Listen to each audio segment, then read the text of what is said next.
We are live. If we could confirm that we are in fact live, that would be lovely. Working on it. Working on it. Yay. I hear you. You hear I me? hear Yay. me. You're All right. quieter than me.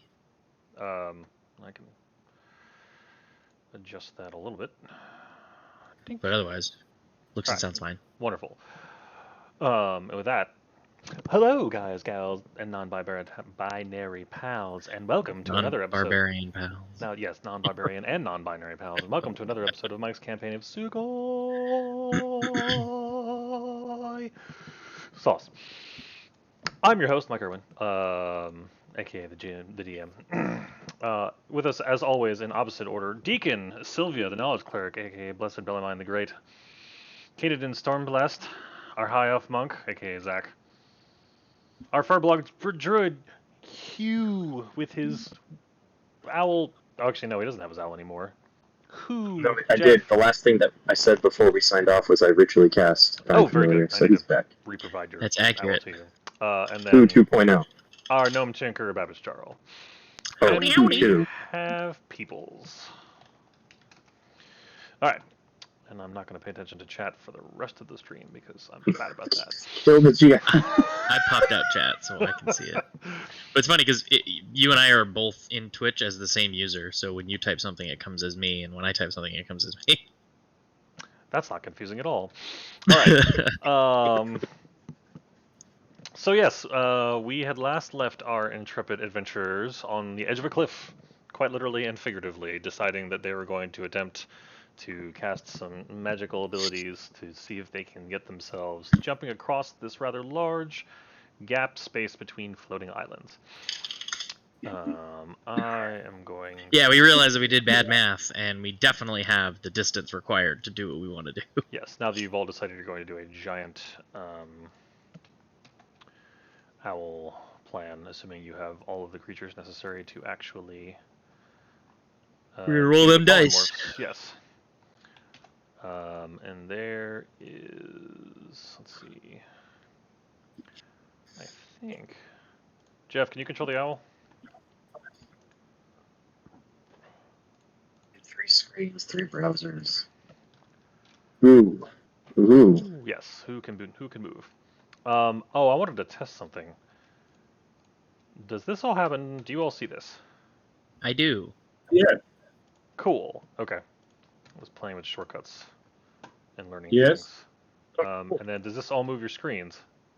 Yes. Yes.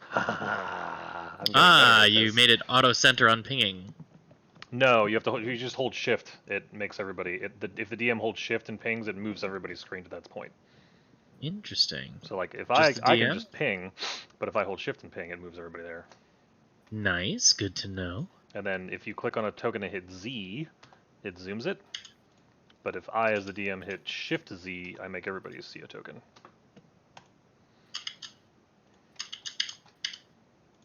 Cool. And I also set up a bunch of buttons to make me able to switch between layers much more easily. But moving on. So yeah, you had all decided you had summoned Who, and the rest of yous are now going to wait for him to cast a spell and see what happens.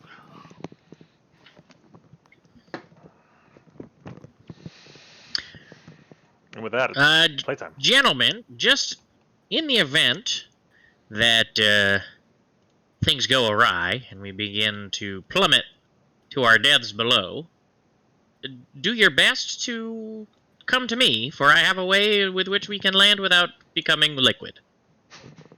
Can I cast Bless? You certainly can. I don't know what purpose it serves at this point. Yeah, that's a Well, mostly... wouldn't it help his cast? No. Well, read the spell, and that'll tell you exactly what it does. Bless is specifically intended to boost combat. It makes your attack roll better. I'm trying to look for something that might help. I would be surprised if you find something, but I suppose it's plausible. So, are we doing a thing there, Mr. Druid?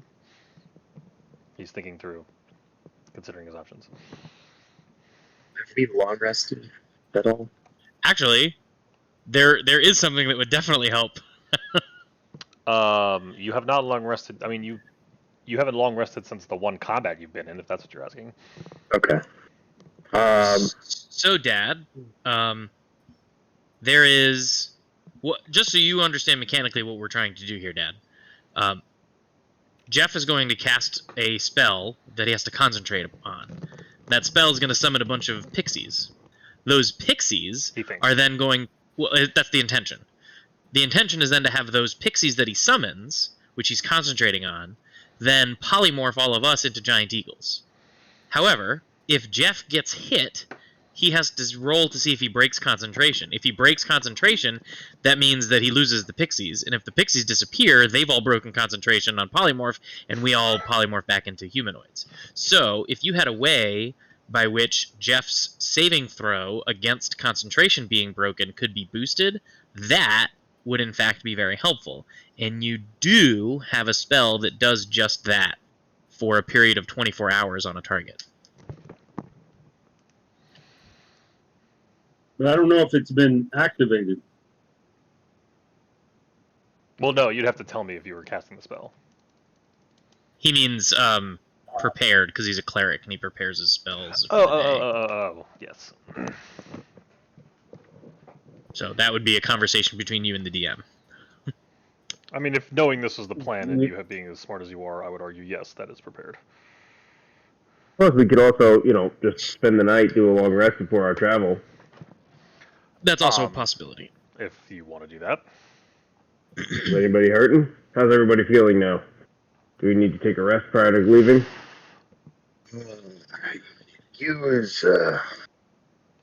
You could use a rest, but you can go on.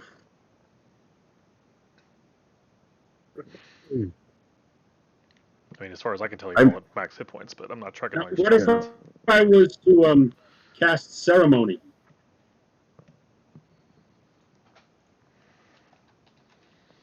Ceremony. Oh, did you link it for me? Mm-hmm. I think the intention here is dedication.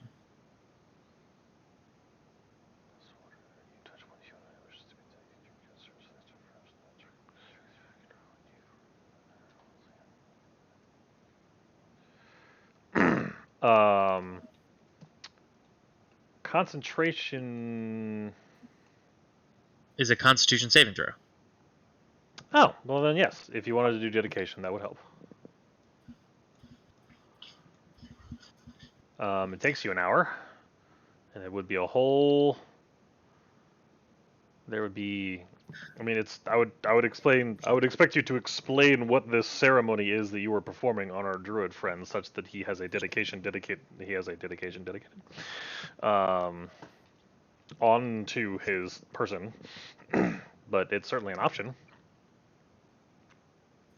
Well, if I was to cast ceremony, wouldn't I be able to boost his,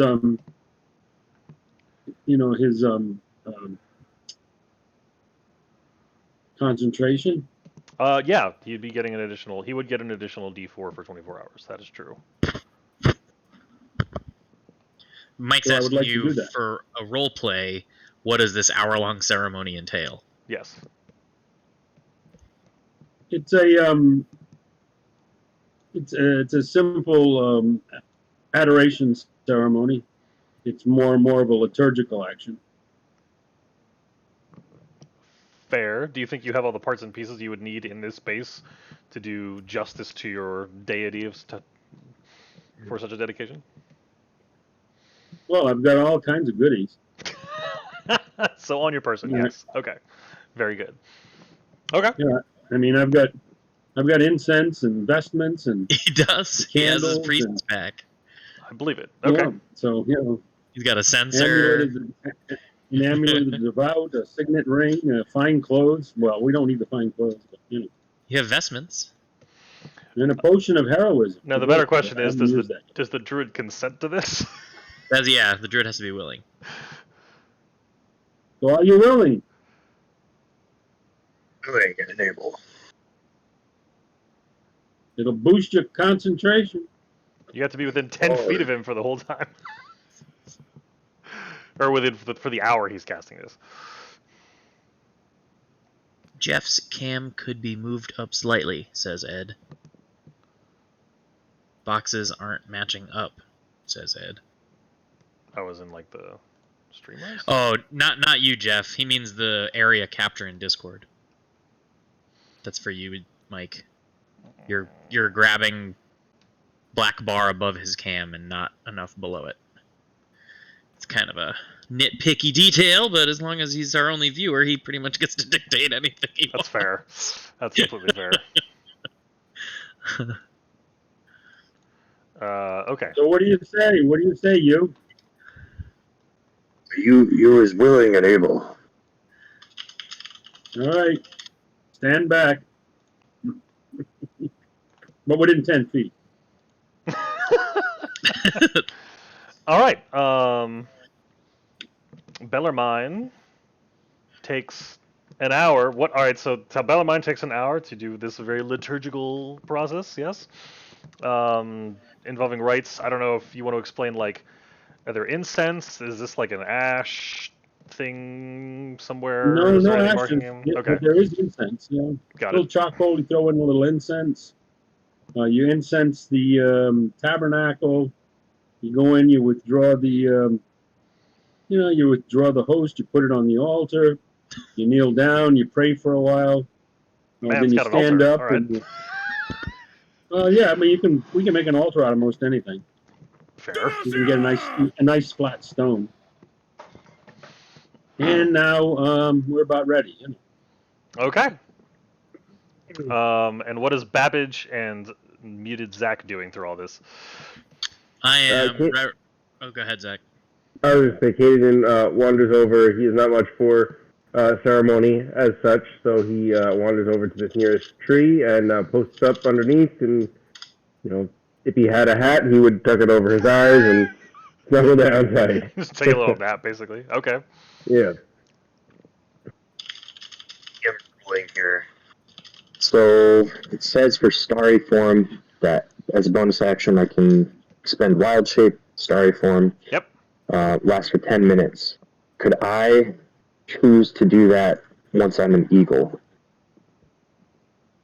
Or would that push me out of the eagle form? Because the dragon form would be very helpful, but obviously it's no use if I can't fly. Hold on. It retains the target's game I appreciate No. what you're trying to do, Dad, but it's not coming through. The creature is limited coming through. in the actions No. it can perform by the nature of its new form. It can't speak. Hello? Oh, well, okay. I think your Hello? mic is. Oh, he's on the phone. Oh, thank you. I missed my window, so I'm on with the guys for D&D. But I'll do it later. I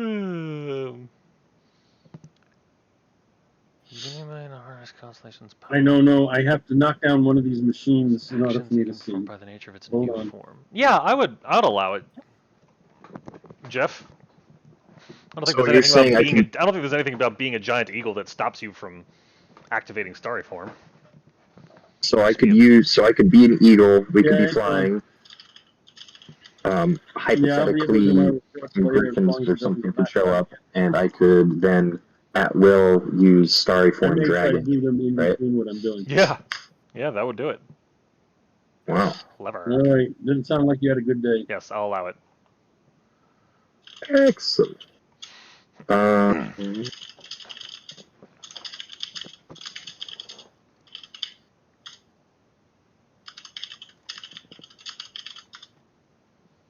When do I get this back? Do I get it back after a short or a long rest?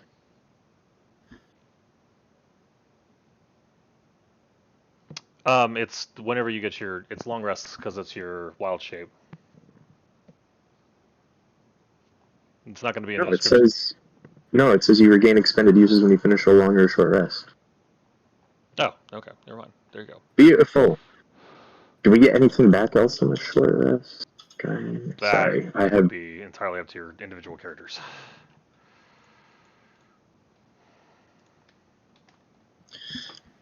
Oh, I get guiding bolt back. No. Okay. Is there a Um, feat that gives you spell slots on short rest? Because if there is, I need it.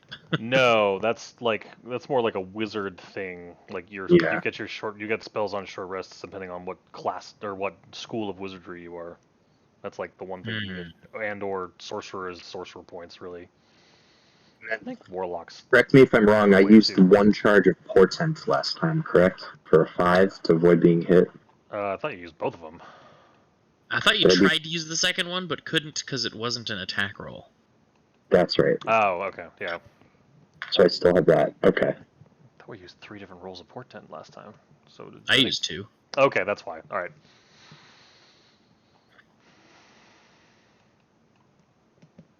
Didn't use Oops. woe.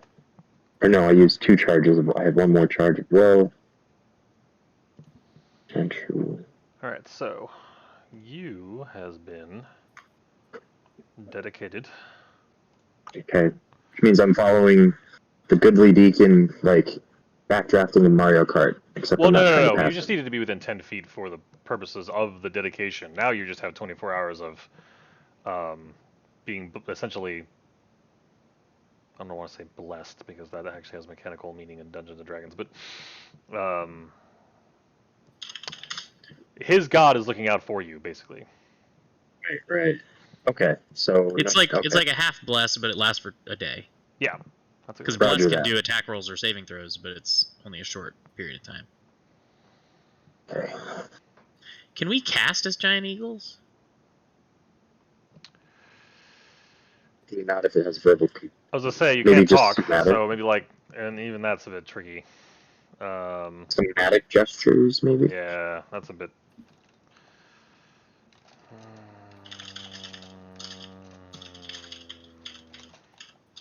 I would argue no. You can't cast Probably spells while you had transform your pedal polymorph. spell. It's just that easy. Yeah, no. You can you can maintain concentration on something previously cast, but you can't cast.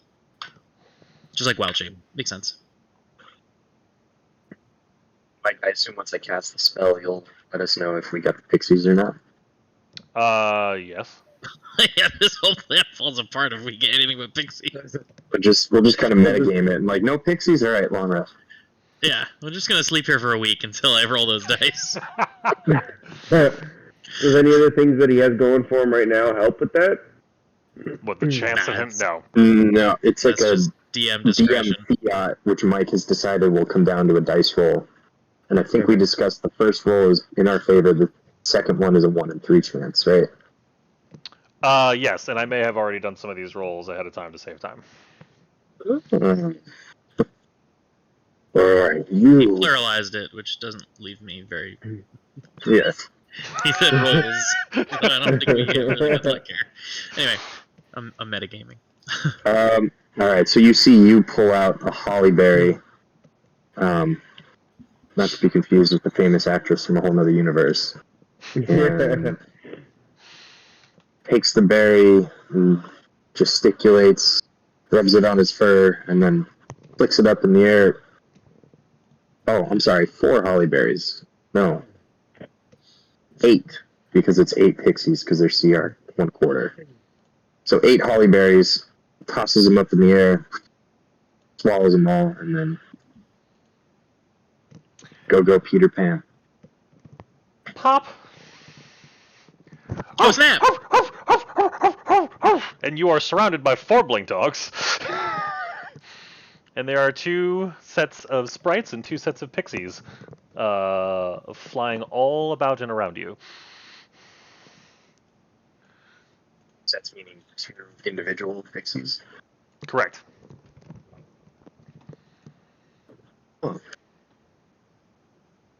Are you,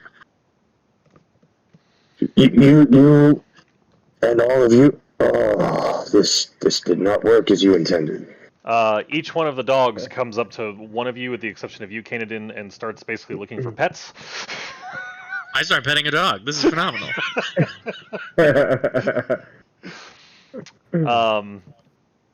Paladid also attempts, although like it's just petting like a foot, and the one dog is just like looking down at it, like what? It's sort of like also attempts to pat Paladid. At this point, I would get up and kind of wander over and assess, like, hey, did we get what we wanted? And start petting this blink dog nearest. It sees Well, I you. suppose. It sees you as you're coming over, blinks over to you. It's only like 5 feet, but it does like teleport in front of you. Blink dog. What are the size of blink dogs? I think like a border collie. Like a No, husky. in game. Medium. What's their size? They're Medium. medium, yeah. What about the pixies and the sprites? They're all tiny. Okay. And the two of them, you sort of like you're kind of hearing them like. They almost look like they're maybe like getting into some sort of heated debate. I don't know if any of you speak Sylvan. Oh, dude, like pixies and sprites not like each other? Well, they have some slightly different personalities. All right. Well, I don't speak that. I do not. Common, druidic, elvish, and giant. So, The cleric speaks it.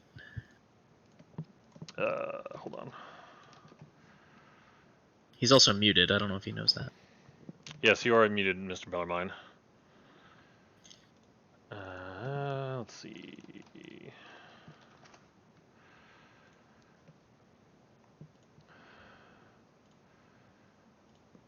Where's? Hold on. What the heck? Where's? Yeah. So you're seeing. The knowledge cleric is hearing the sprites and the pixies get into a small. You're hearing them in a language that I think only you understand, of Sylvan. Getting into a small debate about whether or not like a certain kind of tree is better than another one, or like basically arguing over like different kinds of mushrooms. They're arguing over different kinds of foliage and which one's better and which one isn't. But at the same time, they're also like they're having this conversation while circling around the druid, like just kind of flying in circles. Well, sort of oblivious. while using leadership, Okay. I tell the pixies, pay attention to you, and you will tell you what to do. You see like a small amount of fluttering, and then they're all basically like circling the giant druid at this point. use my hands to kind of So what's the plan now here, Mr. Furblock? try to motion them in front so they stay in front. Okay. In Where's my my estim- retainers to take care? Where's in my my retainers to estimation, take care of these dogs? giant eagles are large enough that we could use each other as mounts, correct? We only need two of us to fly. That was correct. You are. The question becomes who becomes an eagle, not who. Who among you? You. Maybe not you either. I would think the largest of us should be flighted, so that the smallest of us would impose the least burden. At this point, Perhaps. the pixies one of the pixies just chimes in. Ooh, you want us to? You brought us here to make you all into giant birds? Or you're not gonna wait. You're not gonna eat us, are you? And the pixie's like, wait, you're not gonna eat? No. Like they wouldn't bring us here. Is To this do in that. You're not Sylvan gonna or bring us here. common? This isn't common. Okay. Like you're not gonna. Did you just bring us here as a snack? We don't want to be a snack. And one of them all four of them fly over and hover next to the blink dogs, like each one. And I tell them to relax, sure you- relax, calm down. Everything's under control. No one's eating anyone. Okay. So you will tell you what needs to be done in a moment. And then I turn to Babbage and say, we must consider who rides on the eagle should probably have abilities at range. Well, yeah, that makes sense. Myself and maybe not Canadin. I would not be very useful in the air. I could throw darts, but that's about it. Probably you and I, correct you? Because you'd be able to withstand the concentration break best if you are in your own natural form, correct?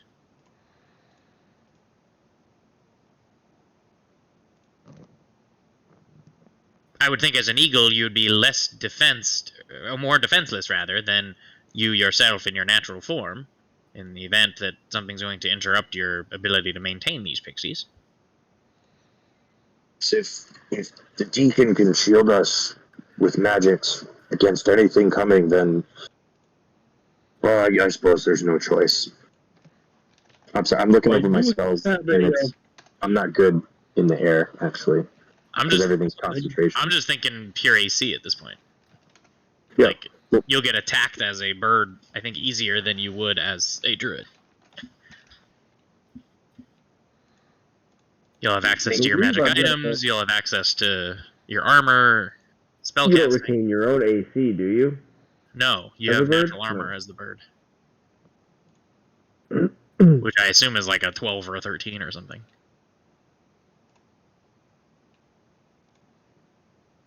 Uh, 13. Yeah, that's pretty standard for natural armor.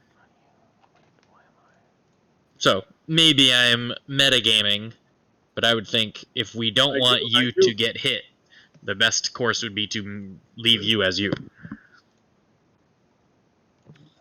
Now, is ceremony a concentration spell? I don't think so. No, It is not. It takes you an hour to cast it, but So then once it's cast, it lasts for 24 hours. I could cast Shield of Faith. If it comes to that, yes. If you stay in his form, then you would wish to ask the spirits for different magics. Otherwise, use fairly useless.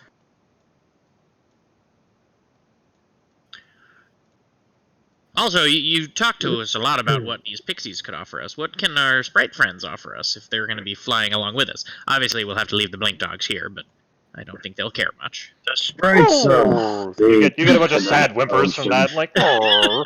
The sprites. A couple of them just start blinking around. Like at this point, the sprites attack, and the sprites know what is inside your heart, and they stay hidden to the eye until they do something. But oh yeah, we definitely do that, and the two of them just kind of disappear from view. We could bring one blink dog with us. The blink dog could ride an eagle, and I can ride the blink dog because I'm small. What does bringing a blink dog on an eagle help? It's one more target, one more warm body, one more action. See, if Babbage Charles feels better with a blink dog, then perhaps, but you would feel best. You would be at his most optimal form with one more night's rest, one more try with this, and a different set of spells.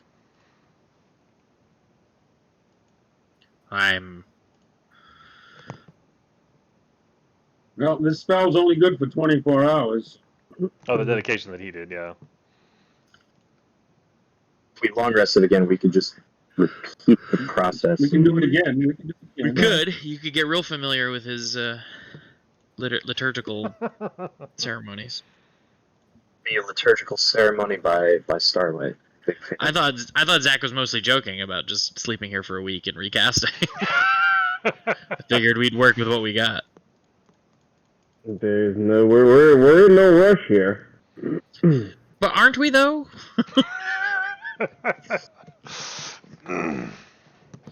Aren't we? Isn't our overarching plan to race against the Red Witch Lady to get the different artifacts? And every day we spend doing not that, she grows closer to controlling the floating islands that we're all on?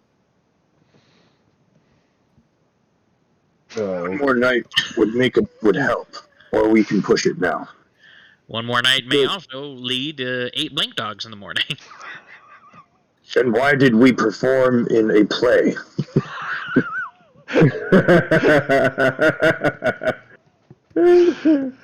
Everybody deserves a little rest and relaxation from now and again. Because we had to pay our way. I mean, we're not exactly townspeople. Saving the world's not paying our way. Apparently not. They don't care about money and deeds. They care about entertainment. These folk are weird. But unfortunately, they're the only people here that don't want to kill us. And on that note... No, sorry, keep going. We still haven't figured out what took out the owl either. Use votes for one more night's rest. We will need every trick at our disposal if Who did not come back. It takes a lot to catch Who. It was very evasive. That much is probably true. And for that reason, having all of our spell-casting abilities is probably not the worst thing. But I don't think we should sit here night after night until we get exactly what we're looking for. One more night. Well, As long luckily as- we've as been long patrolling as- all day, and we don't have to wait long for nightfall. As long as we have at least 2 pixies, we can make this work. Do we want to be flying at night anyway? We probably should rest as it stands to begin with. It is Savage Charles brings up a good point. mid-afternoon at this point. Yeah. Makes sense Yeah, to me. We should Makes just take sense 8 hours to sleep and wake up at dark. If it's 3-ish, we should just sleep until midnight and then head off in the evening, so nothing will see us coming over the horizon. Makes sense to me. Wait, so we can go back home? Like you're gonna let us? You're gonna let us go back to our place? Because like if we're not, we're not doing much. I mean, we could. One of us could turn you into a eagle to practice. But I mean, if not, like that's where the pixies are like, no. Let us go home. If you're all done with us, let us send us back home, please. I was kind of in the middle of something. You looks around at his friends and seeing no objection, breaks concentration. Do. Paladin has actively figured out how to finally pet a dog properly, and it immediately disappears. So the way that still spell works is that you waiting just for the, like snag those people from whatever they were doing currently. Just Yeah, pixies? you extract them essentially from their plane of existence. You don't conjure them out of nothingness. Everything exists somewhere. You're just bringing it here when you That's so summon fair. it. It's kind of like eating dinner with his family and then just like poof. Yeah, basically. and I'm still waiting for He is still retainers waiting who for are his in charge retainers. of dog Yes. care. Who are in I was charge of dog performing CPR. All right, so it sounds like the dedication was for nothing, and you're all gonna stay here the night.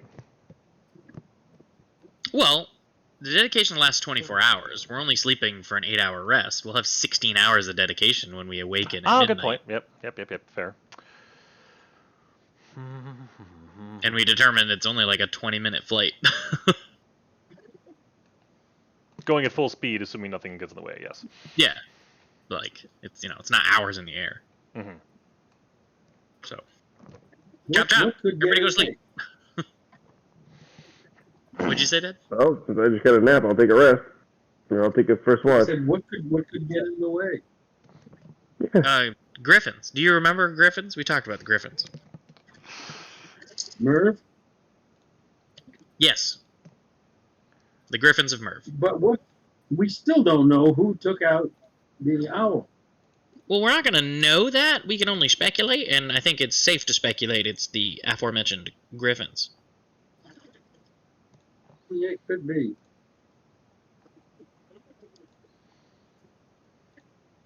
Could be. And depending on how I'm many not griffins we're dealing with, I'm not overly concerned. I shouldn't say that out loud, as our god may be listening.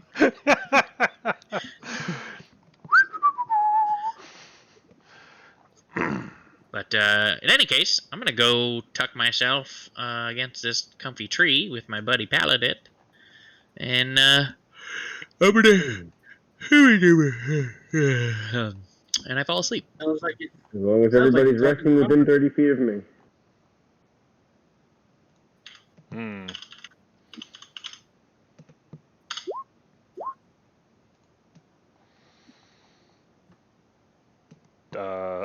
You're Those are decent rolls. depending on what you want to use them for. Yes, that's true. Those are fortunes. Okay, so Babbage is clearly sleeping. Canadian sounds like they're sleeping. You, what are you doing? You is pouring. Well, I don't have a spell book, but Jeff is looking at all new spells to ask for just for this flight. So that means you is staring up at the stars and muttering and stroking his fur. Very good. I'm really just hanging. I took a nap, so I'm good to just whittle a stick and hang for a few hours. Are griffins considered an animal, like a beast, or a I believe they're a monster? monstrosity.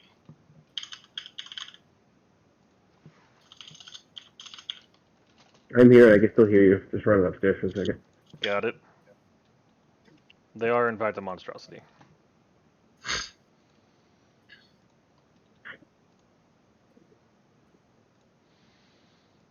Would I, as a druid, know the rough intelligence level of griffins? Are they dumb creatures or are they smart, evil creatures? You can give me a nature check to try to see if you would know that one way or the other with a DC of 14.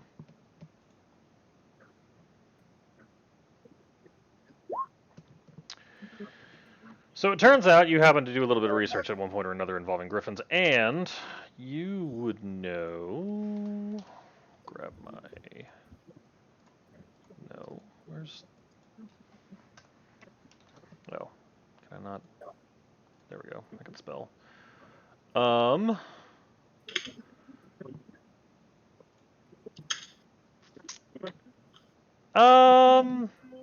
They aren't the brightest. You know that they're not known for their significant amounts of intelligence.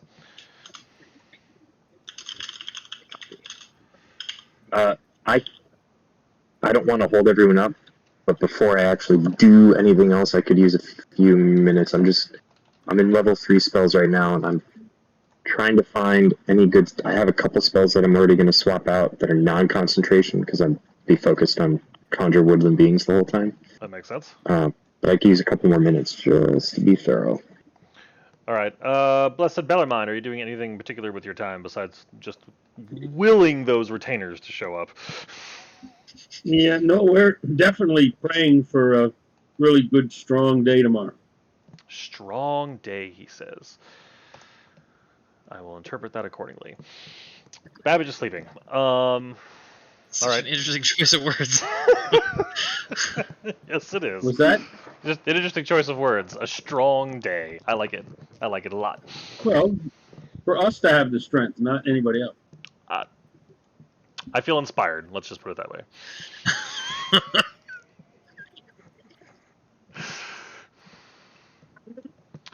And the good news is I've just completed my reports for work. So if the power goes out, Glad we're multitasking. I'm in good shape. Yes. Well, I had no choice. If I didn't get that done and the power went out, we were cooked in the morning. That would be unfortunate. Yay! Huzzah!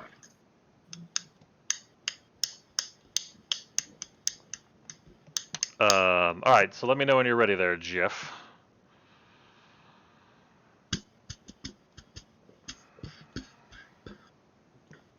While this is happening, you see you muttering at the stars and picking up leaves and seeing which way they fall, and continue kind of showing continual frustration at the notion that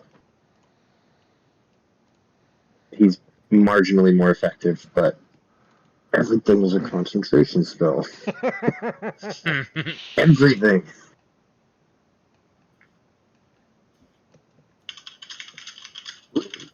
I had to click off one of the spells. I'm only allowed 4 in that category. So adding ceremony said I need to get rid of something. Very good. To be fair. Where's... And you guys can't hear the Benedictine monks, huh? No, I think your laptop microphone is probably treating the sound that's coming out of your phone speaker as ambient noise and automatically canceling it. Because it's expecting it's expecting only to pick up voice and not other background noise. So it's like it's a feature, not a bug, kind of a thing. I'm going to try it a different way. Is there a way to search? Yeah, that won't work. Oh, no, Yeah. I can't do that in here.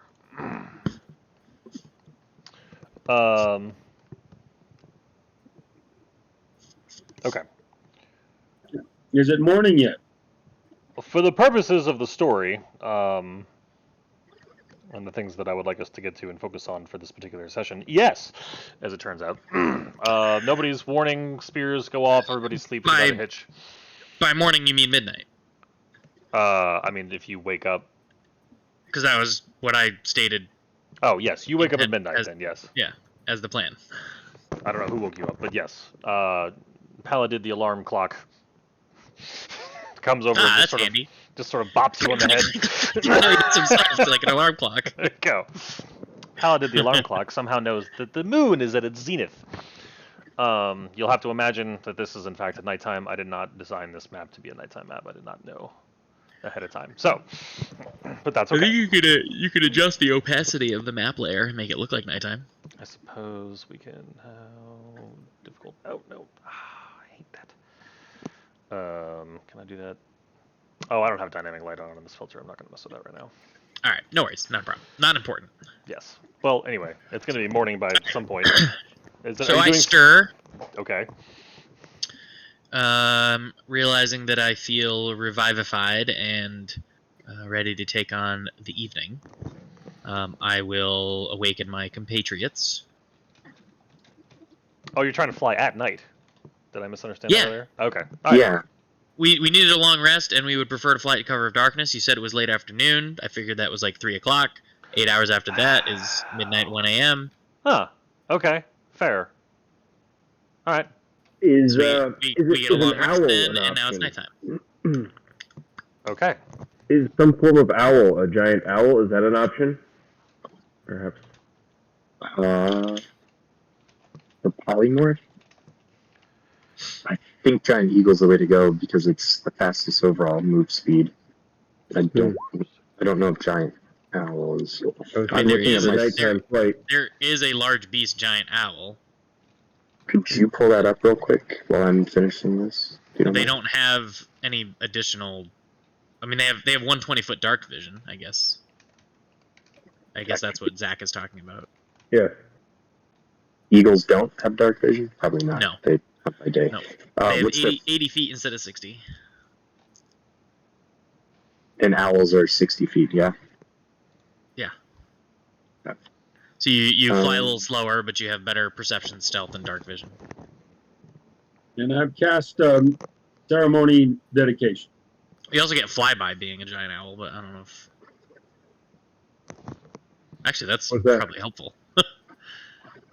You don't provoke attacks of opportunity. Oh. But I think 60 feet means we're at 120, and if we do 120 foot per 6 second, that's still plenty of speed to go 4 miles. I can make it so that the eagles can see in the dark.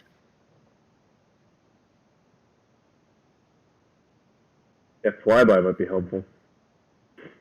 But that's only useful if you're attacking something, right? If you're just trying to evade, which I'm sure is the name of the game. I mean, the owls can still go 13 miles in an hour. I think that's plenty of speed. Right, but if I can give the eagles dark vision, then overall we should go with them. What are we gaining with the extra speed?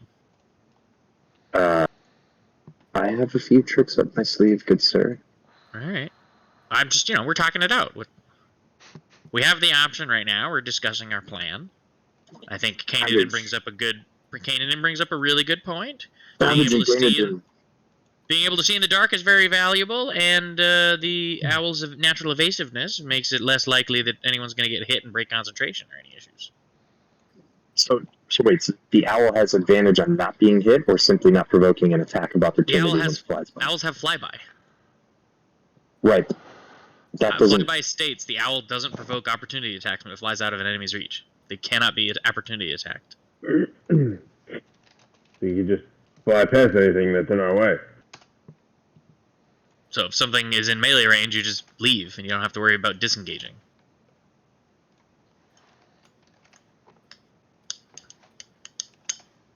And then we have bonuses to perception and sight and dark vision. Like, owls are all about observation and nighttime.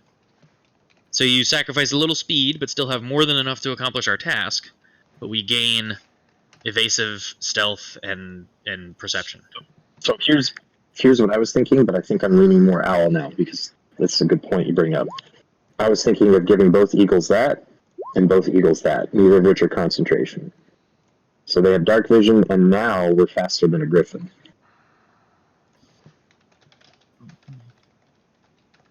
But, I mean... So do we want 10 feet more move speed, which we're, another 20 feet since we're dashing, or do we want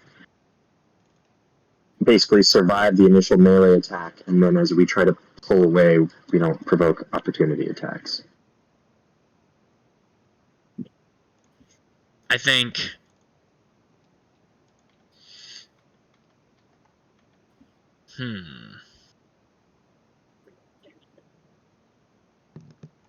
I think it's a lot of spell slots burned unnecessarily. But Do we that's know if two Griffin can see twos in and the two dark? ones. And there's not much else I can do once I'm concentrating. Most of what I have is... I mean, Do we? Can Griffin see in the dark? The dark vision. Would I know that, Mike? Since I've researched them. Yes, you would know that they. Oh wait, Griffins? I'm pretty sure they Oh, do, sorry. but they don't have the extended dark vision of the owl. So I think the owl could see it first. That's That's the exactly other what I thing was is getting at. the owl has longer dark vision. So if we see Yeah, Griffins, we when just you stay first, out of their you visual can range. dodge 'em. You seized the wisdom in Canadan's proposal. Yes. This is tricky. Knowing which big bird. Yeah, we can just avoid fights because we can see twice as far as they can. Very well. And with that, we need to reroll for portents, correct? Every new day. Yes. Although that might be at dawn, not at long rest. I have to read that. So that may be independent of when you sleep. Let me just check.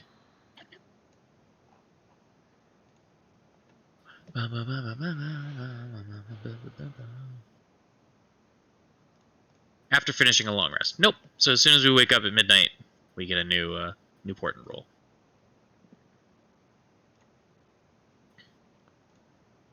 But like magic items that regain charges at dawn don't happen just because you long rest.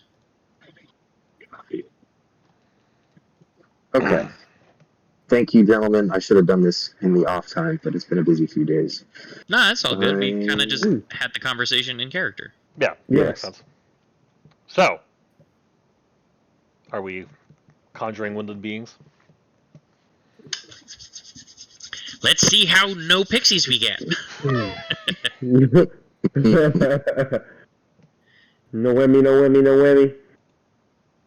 Are we? Is that a yes? Final airs. I know. That.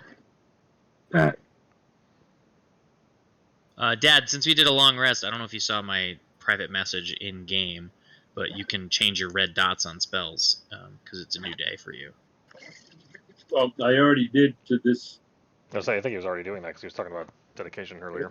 Okay, I was just making sure that you were aware that anytime you long rest, you can do that. I don't know if you've got any good suggestions, but that's what I've got.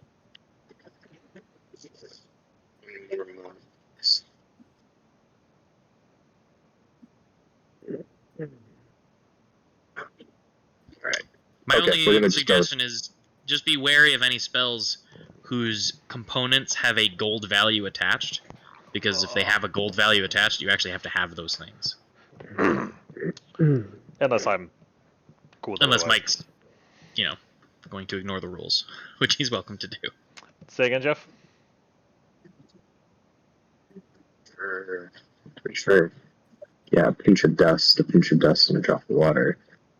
Well, I was telling Dad, but sure, you can leave too. Okay, this was actually much simpler than I thought, since everything is a concentration spell.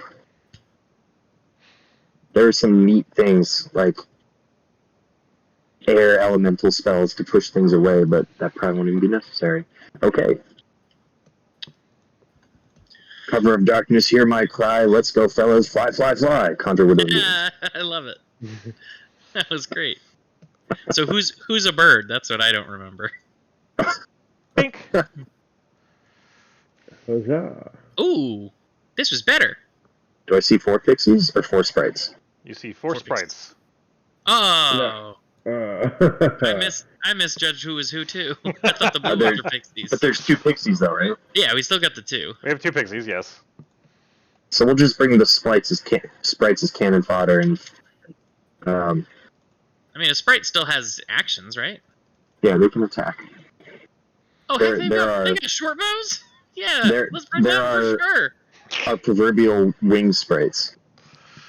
Yeah, They're Outriders. tiny. They can ride on top of all the people riding on top of the eagles. So now you You're have very 6. good. You have 6 different little like creatures that are now flying around the giant druid. And then the 2 blink dogs are in fact playing with Babbage and Paladin. Paladin. Yeah, getting I ran over immediately. Yeah, Paladin immediately is like, yay! So who's being turned into what now? So the sprites are one of the sprites looks actually no, the two pixies are like, this again? Really? Like we just did this. What? Why are Of you all the pixies in the entire universe, you summoned the same 2. like?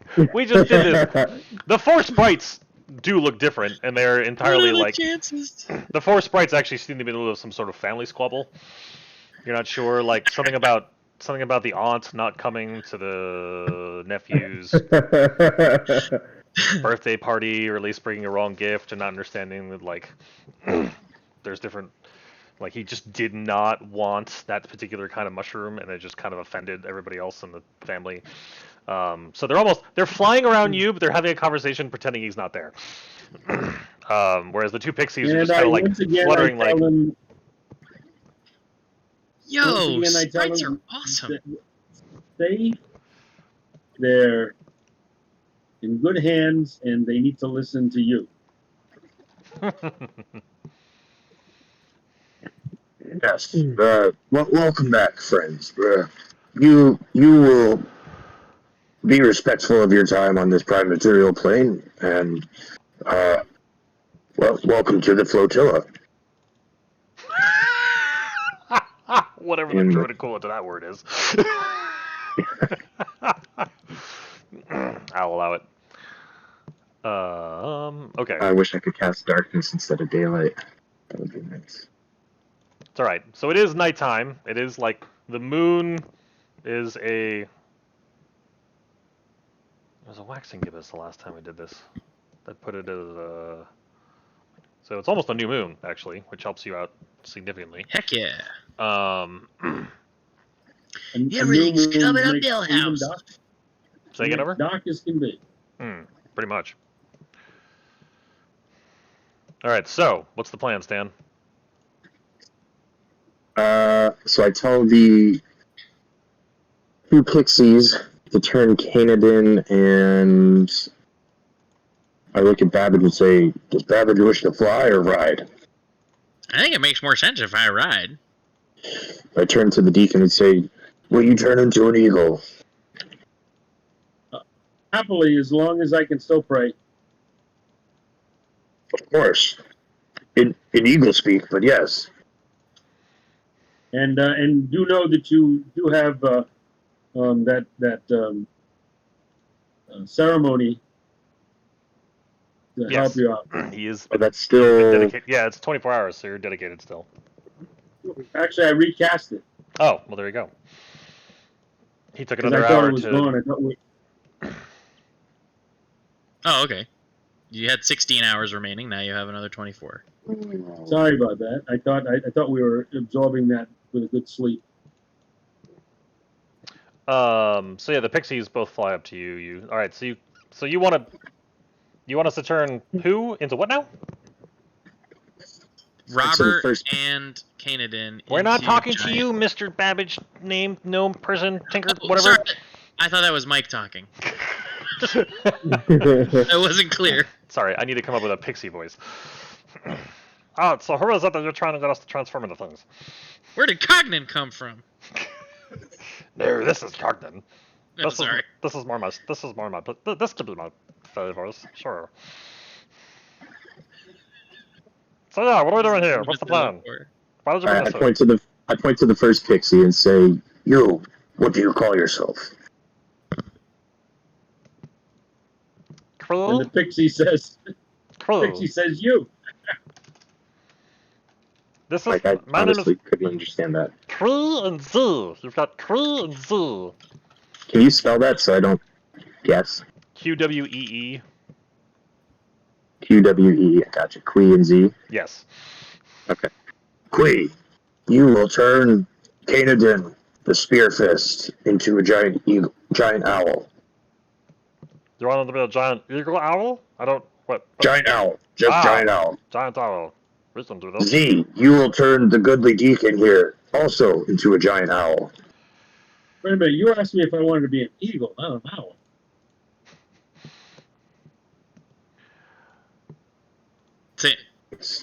Just a misspeak. I'm only teasing. Da-da-da. What? Nope. Yep. Wait, no. Dink. Canadin, you. The pixie comes around you, flitters around you, gets you with all kinds of pixie dust, and goes, giant owl you will be! Casts a spell, and you are now a giant owl, good sir. Woo! And I tell Qui, I say, Qui, you must stay hidden on the back of this giant owl and stay safe at all costs. Let's see. Zach is black on the bottom of mine? Let's see. Zach, pick a color. Yeah, black's fine. Pick a different color. Green. Green. Stop. Give me. Wait. There. Okay. You're the green giant owl. And then the other pixie flies around Bellarmine. Says, with this dust you will be a giant owl. I didn't mean that to sound nearly as maniacal as it came out. Ah, dang it. Alright. And Blessed Bellarmine, you are now a blue owl. Or the blue owl, I should say. That's not.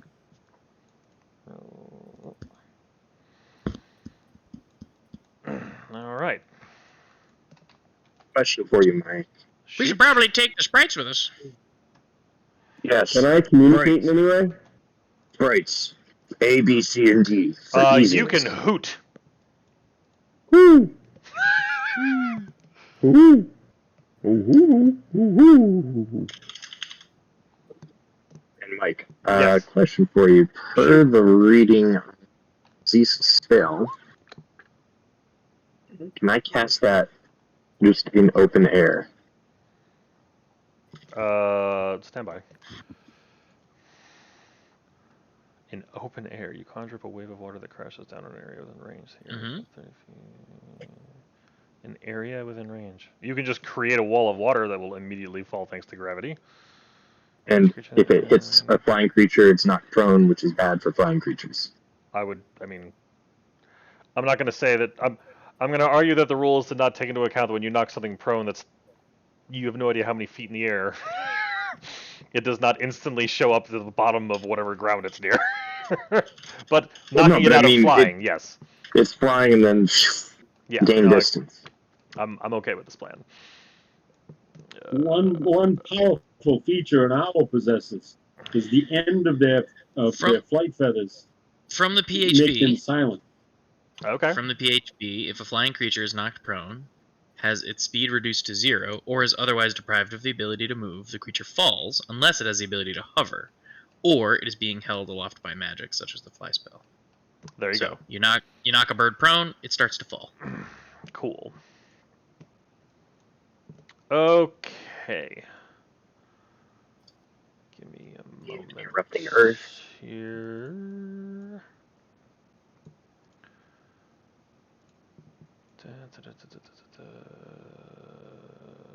Where's... Dang it. There we go. That plan is changed. Okay. Alright, so... Okay. So now we have two eagles, both pixies, Qui and Z, now to stay with their respective eagle and be safe out of sight. Everything's correct except their owls. Owls. So, okay. Then I say to the four sprites, split into pairs, stay with the eagles, protect the pixies at all costs. Tender boss. I look at Babbage and say, "Do you wish for a blink dog to accompany us?" If we've got the room for him, I don't see why not. Does that work out mechanically to have an eagle carrying a dog carrying a Babbage? Yes. What's the strength? Because a creature can ride a creature of one size larger. So the blink dog can ride the eagle, and Babbage can ride the blink dog, and a sprite can ride Babbage. Oh, because you're This is- considered small. Jeff agrees with Yes. it, but This can all occur. So one It blink can. one blink dog can come, is what you're saying. Yeah. Okay. one blink dog. The question becomes: would I bring it? I gotta take 2 minutes. All good. Would the blink dog, as a druid, would I bring a blink dog into an aerial scenario knowing that it's basically useless, and even if it blinks onto something else to attack it, that I'm sending it to its death, and therefore that's not very druid-like? We're not going to be in the air forever. Eventually we're going to land. I'm gonna let you, Jeff, think through the fact that you have to ask me that question in the first place. I say to Babbage, "It is with a heavy heart that the dog must stay behind. Aw, puppers. Oh. Perhaps you will meet again someday. You may pet him, but we must leave soon." Didn't realize Thanks you for did- your permission. Did you bring the blink dog? Alright, so I get on to the back of my giant eagle, yeah? Okay. Which one are you getting on? You're on Um, the green one? I'm on the green one. Oh, Babbage is on. Okay, so Babbage is riding on the back of Giant Owl And I'm on the Bellarmine, blue.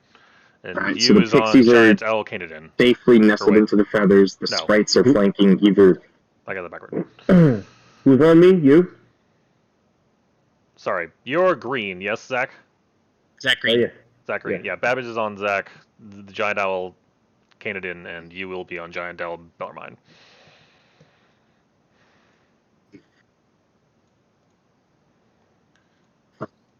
Flying in I formation. communicate. Hold on. Alright. So many mechanics. Okay. If I use. I'm so glad I checked that. What's the question?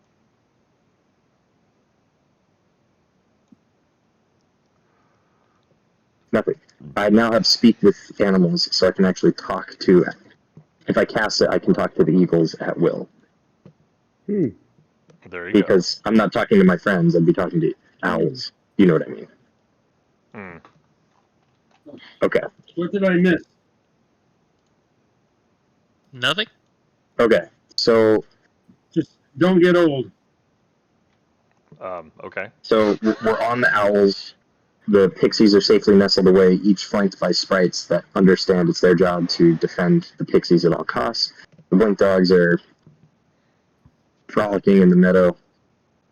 Then I will cast Longstrider on each owl.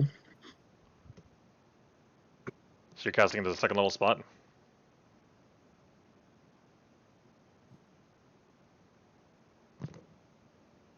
Thank you. Yes, because my level 2s are basically useless here. Okay. Thank you for that. So Longstrider, they have dark vision. Would they know to take off at this point, or do we need to kick them in the ribs? The eagle. I mean, the eagles retain. I mean, your two people retain their personality. I mean, they're kind of restless. Okay, so we're on board, and then huzzah! Now, what is your destination?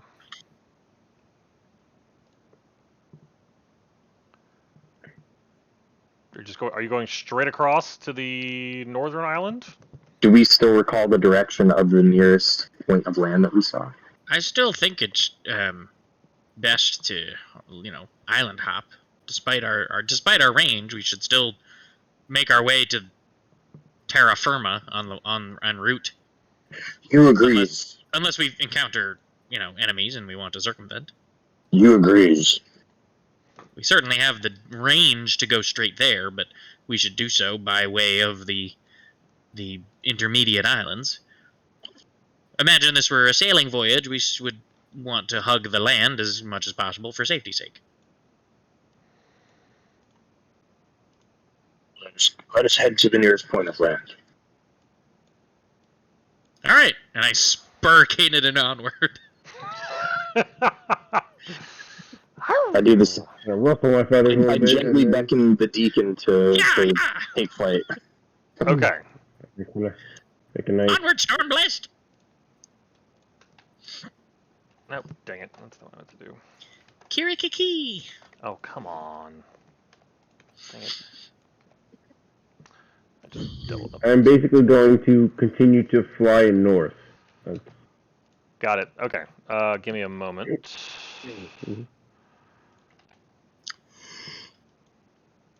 Managing a whole lot of tokens here. Okay, so.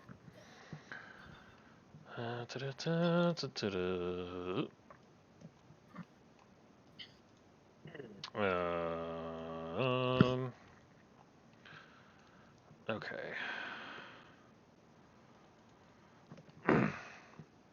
You fly under the cover of night.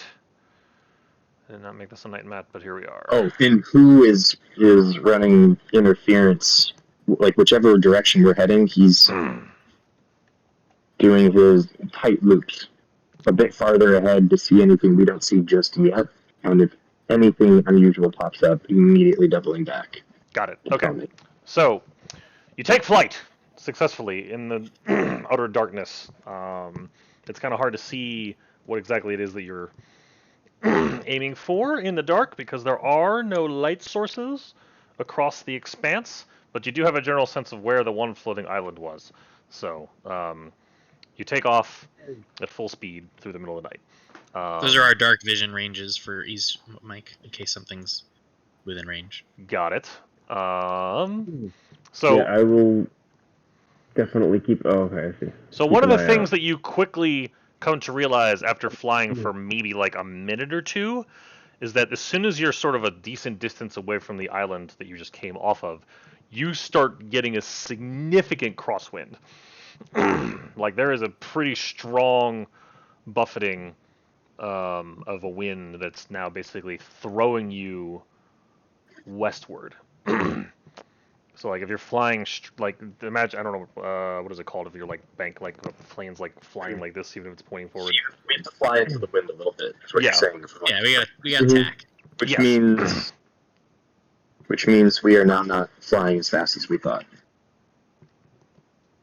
True. I mean, you're still moving at a pretty decent clip. I mean, none of you, I don't think, have ever moved this fast in your lives. Because even the airship didn't. I mean, the airship maybe have kind of gone this fast, but like you've never had like the wind whipping through your face as fast as you are, and it's kind of unsettling because you're over just nothing. I mean, like you Inky can. blackness. Yeah, just inky blackness because it's like there's not even a lot of moon. There's very little moonlight to even like alight the sun or like the clouds underneath you because you've never. Just so you all understand, you've never been able to see like through the cloud cover down below the islands. There's always just a constant, seemingly cloud cover underneath. Well, that would probably be almost comforting and not as terrifying. The fact that it was dark. So one owl is perfectly happy to be in the dark. But as you move your way across, you're constantly tacking. But you find that as you're flying through the air, you think you see. I'm not gonna. I mean, I've got a map here, but I'm gonna make this simple. You think you see two flying things off in the distance, but they seem to be coming directly across. The two of you are smart enough to like. I'm going to fly on a not intercept course. Yeah, I'm the going two of you are smart enough. You can see it. They don't see you. They do bank off. But I mean, it's. But what you find is. So after about, I'm gonna say. I mean, you're looking for an island to land on, but because of the trying to like tack for. Actually, let's see. Who's leading the two of you? Is it you, Canadian? Are you the one flying lead? No, it's not me. I would say we're flying abreast. Yeah. Let's stay Okay. close. All right. So, so though you were attempting to find a tiny island to land on after about flying for about, let's say 20, 25 minutes. And the wind is not like just a steady stream either. Sometimes sometimes it like sometimes it's like a straight westerly wind, but then sometimes it'll shift to like a northwest and then a southwest, and then sometimes it like sort of spurs you and you get a sudden tailwind and back. So it makes it really hard to like tack left and right. So, but you manage to avoid any and all flying creatures in the middle of the night. And all of you start to suddenly feel like the air temperature just drop. Like Biome shift. Like you Nobody basically prepared for the cold. No, yeah, you all basically went from like a nice comfortable 70-degree weather to like you're suddenly in the 40s. And then as you're getting like and then like as you get closer it's like down into like the 30s. Like all of a sudden you are all very cold. But and then as you get closer and closer, owls can handle very cold temperatures because they're winter birds. so the two of you that are owls are perfectly. You notice the temperature, but you're totally perfectly fine. The pixies and the sprites. Not happy. Like they're kind of like they're all like landing on you and like crawling into your clothes. The two of you that are still humanoid and like trying to get like out of the wind because like the wind went from just being like this strong breeze to almost this like biting feeling across your face. There's a layer of interlocking feathers, and underneath that is a downy layer, and they could crawl in there and be nice and warm. And they do exactly that. Excellent. But am I affected by the cold as a head to toe Chewbacca? You can. I mean, yeah. I mean, you're able to. You're used to like a temperate forest. This is like not only is it colder than you're used to him being, but you're now dealing rules as written. Why do you ask? I'm just curious how cold it is because there's definitions for extreme cold. We're getting there. I was just curious. Which way was the wind blowing? West or east? You said west, right? Blowing us to the west. But it's been kind of buffeting, and you've been trying to tack accordingly to like make it so you get straight across. But you never, at no point did you come across a floating island. You just believe your navigation. But you eventually find yourselves. Oops, where'd I go? Through the darkness, you finally see what looks like the edge of a cliff face in front of you. And you resolve to be here. And you are greeted with like snow-capped mountains. The wind, now that you're like before, the wind didn't really pick up until you were pretty far off the island. The wind's not stopping. Now that you're like actually like coming up on land here. Do we have a sense, or can you tell me what my sense of where this is in terms of? You know you're A to B? Somewhere A to B. What do you mean A to B? Like, we're trying to cross the chasm and stop at little islands. Are you saying we skipped all the little islands and went straight to the other end? You only saw one little island before when you were looking, and as far as you can tell, you think you've... And based on the amount of time you spend in the air and how fast you know these owls are, you think you skipped to the end. Okay. But... Cool. What you get to... So, I mean, you're dealing with darkness and buffeting wind, and now you're dealing with what seems to be like almost blizzard-like conditions in front of you as you are landing at the edge of this cliff. Well, looks like we got that strong day you asked for. Yeah, but it also, remember, we prepared ourselves with warm all clothing. I hear is, hoo, hoo. Yes. Hold on, where is it? Here we go. Nope, not that one. Ooh, nice job, Mike. Wow. And that's just constant. Is there sound? Yeah. Is that not coming across? Oh no, it's coming across. Are we landing on this? I mean, if you I want to... certainly don't want to fly forever. So even if as you go to land, like you realize that like even as owls, like your visibility starts to get cut off. Oh, I thought that was just going. Oh, I have to tell it to loop. Yeah. Hi, very nice, Mike. There we go. So yeah, you are like it's not a darkness problem that you're now hitting as you get to there. Like it's a almost like it seems like as you get at the edge of your night, the edge of the owl's dark vision, you're just hitting whiteout conditions. Like it's just the wind and the snow is whipping up that badly. So we should probably stay flying as long as we can. We don't have to walk through this. We should fly. I think we should fly inland as far as possible till we can find some windbreak. How much time has elapsed? According to what he said earlier, like 25 a half hour. minutes. Yeah. So we have 35 minutes before, or say 30 minutes because we took 5 minutes to get situated. Okay, give me a moment. All right, so you're looking for a wind break. Is that what I heard? Yes. Okay. Are we over the peaks of the mountains? No. Well, you can't. Honestly, No, okay. you can't tell because as you've gotten this, like now you're just hitting white out at this point. So as you're flying, like the wind is like all over the place now. Like it's really hard to fly at this point. You can still manage it, but it's like the wind is almost even getting stronger and stronger as you're getting further and further in.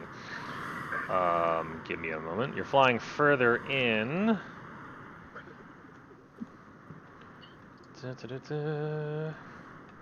Oh, okay. Give me a moment.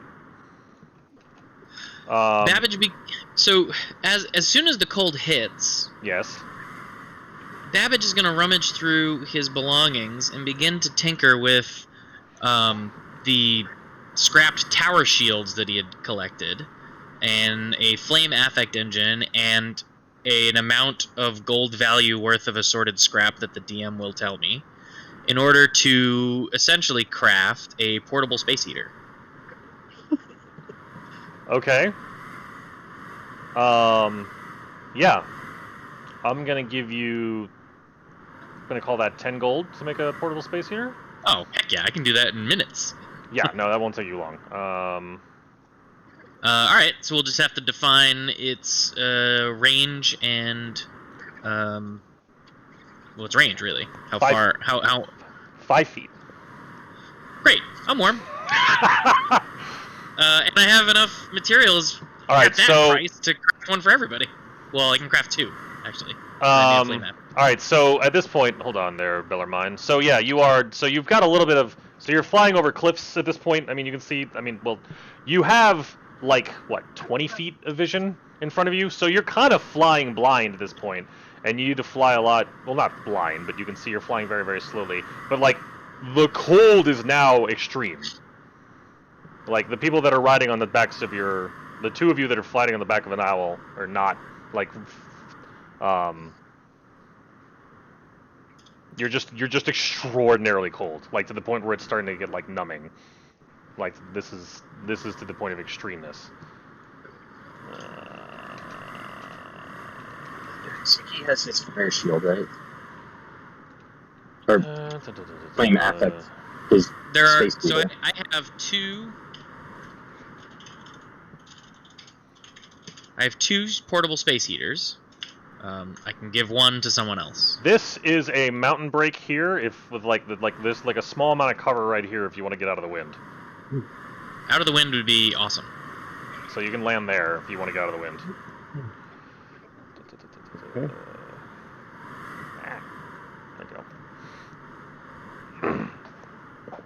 So you're out of the wind, but again, you have about 20 feet of vision around you, and beyond that, it's just white. Sure, makes sense. Sure. Yeah. Okay. So, all right. So, Babbage, you're crafting a affect engine. You're getting yourself like a personal heater. Yep, I've crafted 2, Okay. because that's as many affect engines as I can maintain. Got it. So you're saying it's we're widening out with 20, beyond 20 Yeah. feet we can't see regardless. Correct. It is just yeah, it's not a brightness thing, it's a visibility thing. yeah, like there's just so much wind and snow whipping around that you just can't see. And it's also dark, so really I should knock all your vision down another 10 feet. I have dark vision. Oh, good point. So the owls, yeah, you're Yeah. right. The owls can only see out to 20 feet because it's the snow. So you're forced to like, I mean, so you're based, and it's all essentially for flying difficult terrain. Because you can fly slow enough that you don't basically fly into the side of a mountain. Yes. But you do, yeah. You're in a windbreak here. Okay. Excellent. So we've landed. That's my understanding. Okay. So since we can't see beyond 20 feet, in my estimation, there wouldn't be any real risk to casting this. I mean, the idea is, if I cast Produce Flame, that keeps my hands warm at least, some kind of warmth.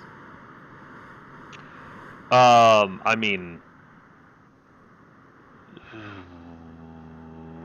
Right, like 10 feet, dim light another Okay, 10 feet yeah. after that.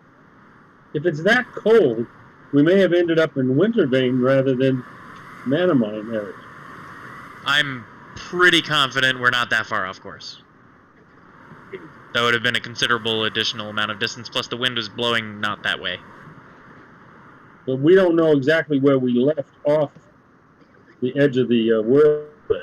That we were, We know- the Iron Outpost area. We know pretty certain where we left off of the edge. We lost some there was a- direction on our way over, but I think, according to Mike, Babbage at least is confident that we basically crossed the whole chasm to the Mana Mine landmass. Or the Winter Vein mess. We don't know that. We could have been blown off course and caught that little corner of the Winter Vein. Due to the distance and time traveled and the direction of the wind, that's highly unlikely. Falling out of the sky. There's a little landmass that's very close.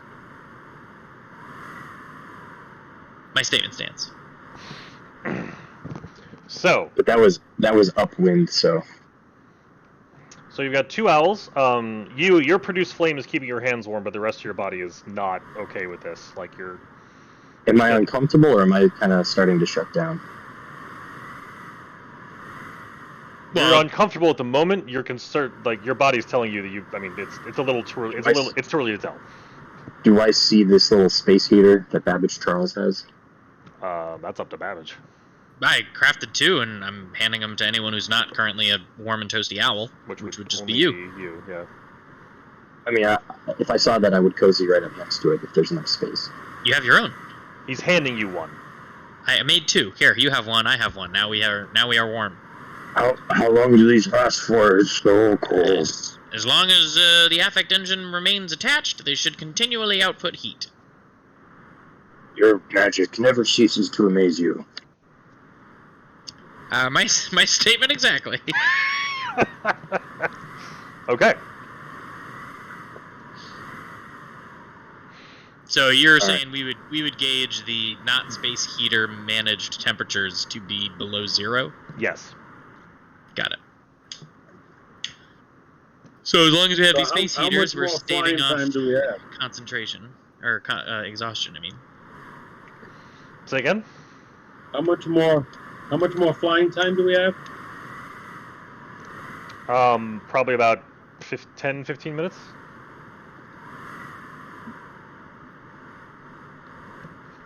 Well, I'd say we use it all and get as close as we can to the north.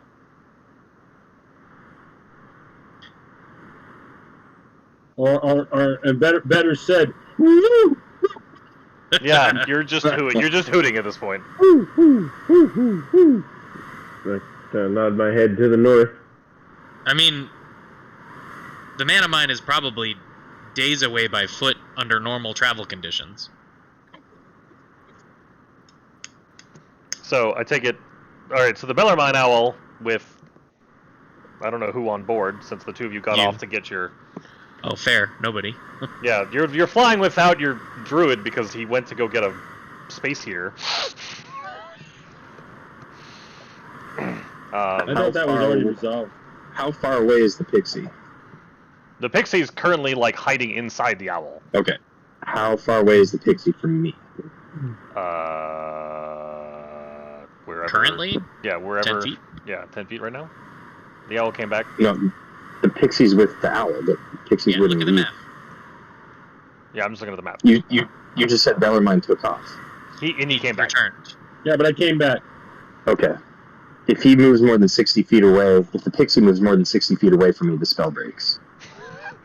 Any of any of them? That can't be right.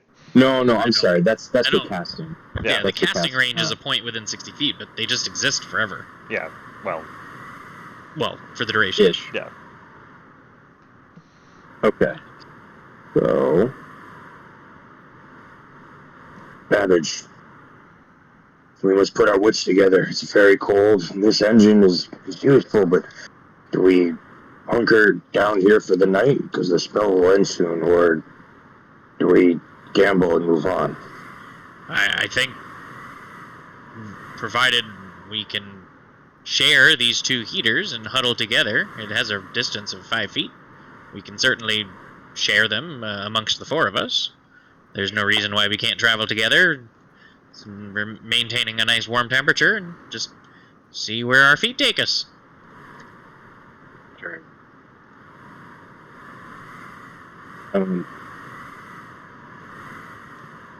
Alright, so we'll hunker down, and then as soon as our friends revert and the fake creatures disappear, we'll...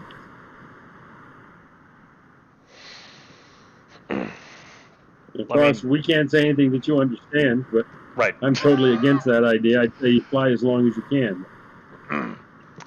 So it's the 2 owls seem annoyed by this plan, but they I mean, according to the map, you're all We're still not gonna hunkered fly in. away without you. All right, so 15 minutes in the freezing cold at 1 in the morning passes, and all of your friendly creatures disappear, and our resident owls revert back to their normal forms. Kanadin is surprisingly comfortable in this situation. Yeah, I'm fine. And Bellarmine, we brought extra clothing, so we're going to put it on. Remember? No. We were prepared. Yeah, we were prepared. We knew we were going north, and we knew it was cold, and we brought extra clothing. There's a difference between extra clothing and knowing how to deal with the Antarctic level of cold that you're currently experiencing. But I appreciate the thought. Would it not mitigate some of the effects, though, if there were extra layers that we had forgotten about? I think that's something that we talked about but never did. Yeah, I don't recall anybody specifically saying like I'm getting clothes made for myself as opposed to just like carrying a bunch of extra blankets. That was a thing we thought about, and then we were like, oh, why don't we just fly over there? And then we were like, yeah, let's fly. Oh wait, we were supposed to go to the quartermaster and have like fur suits crafted, and that never occurred. Oops. Consequences of your actions or lack thereof. Yeah. But that's fine. I solved it through science. Yeah, I'm good. Cold doesn't bother me, Well, man. how many engines do you have? Only 2? I have 2, but they have a 5-foot Oh, yeah. radius, and between the 3 of us, we can just huddle together. And even if we got separated, we can just hand them back and forth every 30 minutes and get warm while the other deals with the cold, and vice versa. And we never have to worry about being out exposed in the elements for a whole hour and suffer a level of exhaustion. Well, it sounds like Kanadin isn't bothered by this at all. Does that mean he doesn't need it? Cold Yes. never bothered me anyway. So we're sharing 2 heaters Yeah, between 2 heaters 3... among 3 people with a 5-foot radius. We're good as long as we stay together. And then when I see you looking at me funny, I just raise my hand and I show you the ring on my finger, and it's the ring of warmth. So I'm good. Can I cast the cantrip light so we can see more? No. I mean, yes, you can cast the cantrip light, but it's not going to help us see more. it's a whiteout problem. It's not a light problem. Although at this point, all of you are standing in darkness and wonder don't if you have can- dark vision. Outside I of have dark vision. well, Bellarmine doesn't. So Bellarmine yes, does not have dark you would vision. need to cast light to see anything. Yeah, that's fair. But the farthest you can see is 20 feet because of the snows and the whiteout conditions you're dealing with. Well, somebody who can see, lead the way and stick close with those affect engines. Well, yeah, just you don't leave the radius of people who are warm. That seems like the way to go. I suppose I should carry one and start treading forward because I'm the biggest, so I'll move the most snow. All right, so who's carrying it out? All right, you guys can create your own radius. It's not really fire, but I made a little aura. Okay, hold on. Where's... Hey.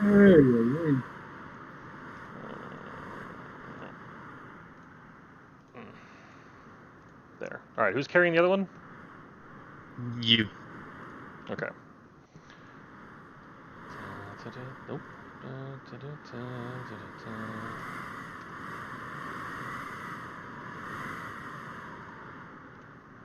All right. So we have two affect engines. Canadian just handling the cold like a champ. Comfortable. And Bellarmine is the one who's at risk of walking outside of the range of these things. Okay. So you is trudging on, I take it? Yes. Okay. Following. So yeah, please move accordingly. I want to understand. I know I can see the map and you cannot, so I'm curious where you're going to actually set yourselves. All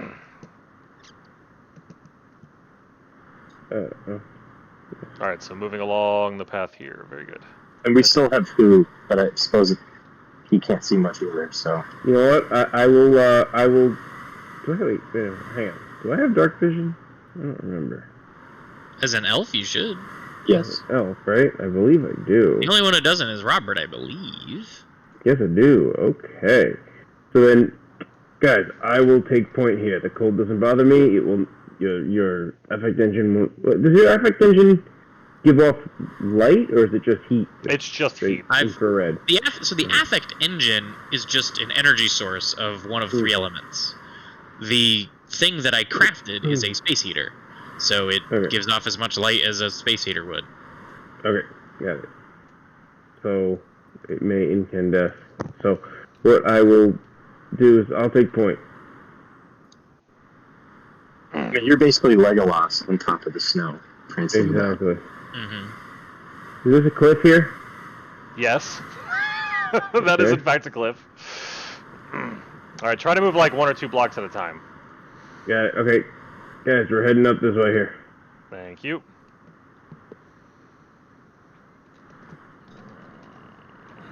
Is it sturdy? As an All right, elf, it's plenty pause. sturdy for me. All right, pause a moment. Okay, pause. Yeah, give me 1 second. I gotta move some things around here. Where's my... There we go. For the record, as a druid, I'm embarrassed that I would consider that flying into mountains would do this cold. Okay.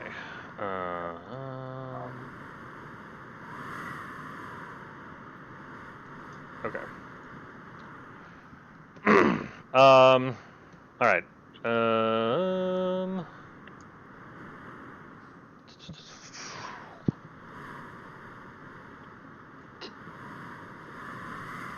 If you could all roll initiative for me.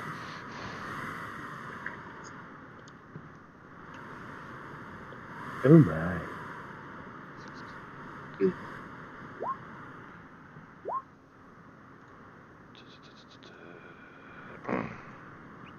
Okay.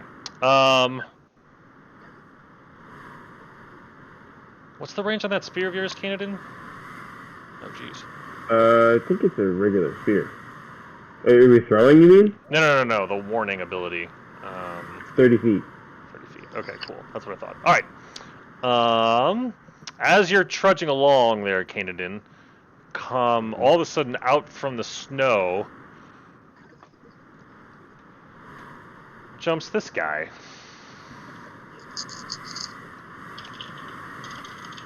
Conducting... So, like, this large... well, Sort of troll-like yeti. creature comes a-swinging.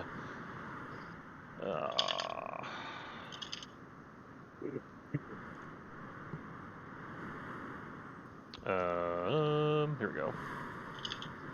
What? Oh, it's gonna let me do that every time, isn't it?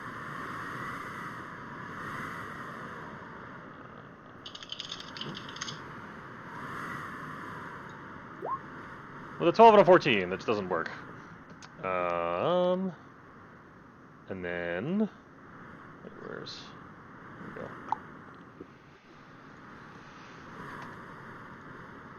Wait, did it get the drop on us? It did. Shouldn't have. Even with my, no, it came it came like running out of the snow and jumped on you. Oh, okay. And with that, we are at the top of the round. You're up. I don't know if you can actually see anything.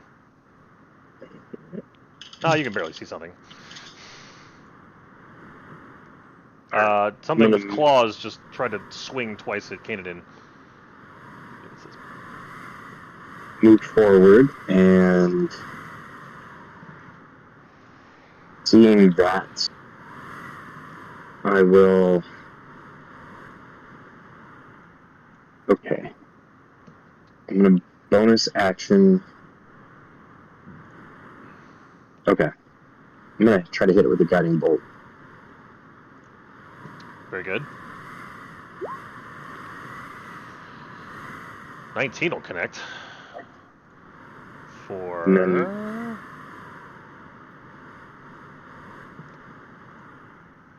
15 damage. Okay.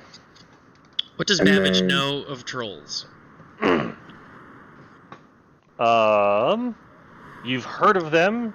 Alternative. Additionally, what is? Oh, never mind. I can't speak for other people. Sorry. Go ahead. You know they exist.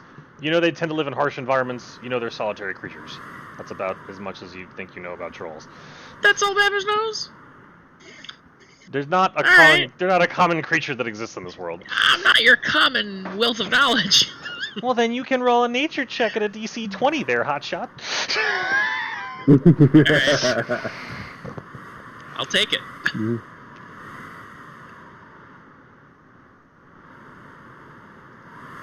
I'm gonna bonus action.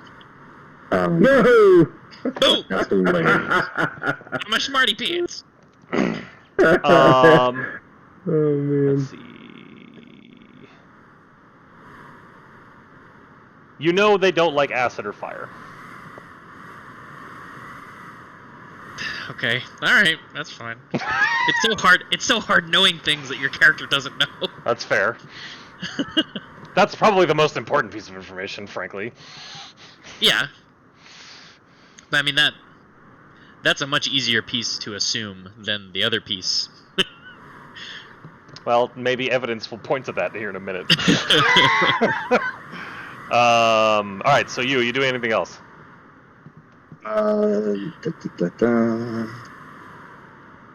Bonus action, Starry Ship. Form of Archer. Very good. And I need to reroll my portents, do I not? You should have at the start of the day, yeah. Yeah, if you didn't already. Canaan. Okay. So. Steady. Oh boy. Oh, come on. I'm afraid that is a no and a no, sir. Rolling you're two correct. twos will do that. Yeah, seriously. And then I will, a flurry of blows. The 22 connects. Get some damage in here. 14 connects? No, it does not. Oh my god. Alright. Well, at least I can soak up some.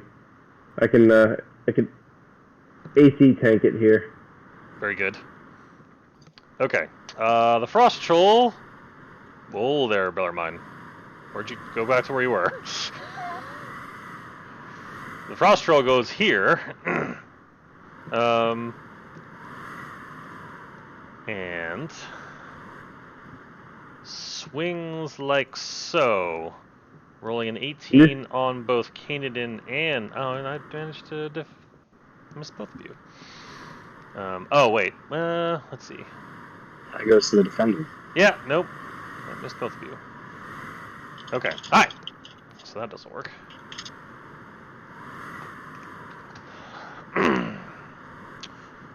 It looks hungry. You're up.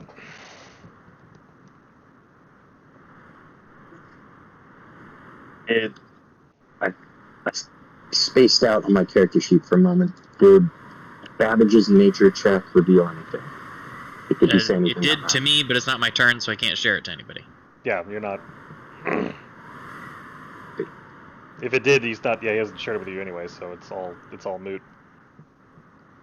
You're dealing with a very large, gangly, clawed thing that looks very hungry, that came out of the white.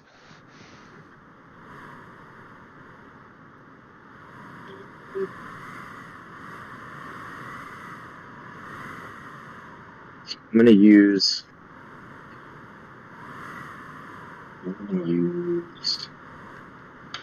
this. Oh, I can just cast it. Duh.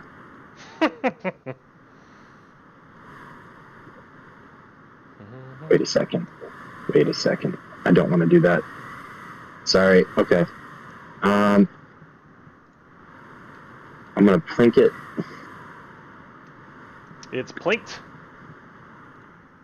And then that was my bonus action. And then for my action, seeing as how you almost hit both of us, I want to disengage and Okay. step back here. Okay. Bellarmine, you're up. Let's see. How about I cast fire, Okay. because it doesn't like fire, but doesn't know that this won't burn it. If I can find it, it disappeared. Well, I'm also going to cast spiritual weapon. Spiritual weapon. Tough to find these things. Hang on a second.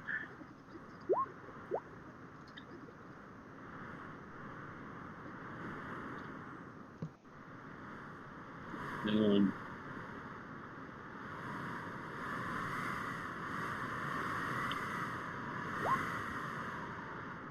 Boom. That'll connect. I can't find the I can't find that. In Roll20, upper right, the little icons at the top, the chat bubble grayed out icon will bring you to the chat. Scroll to the bottom. I thought he was looking for a fire spell.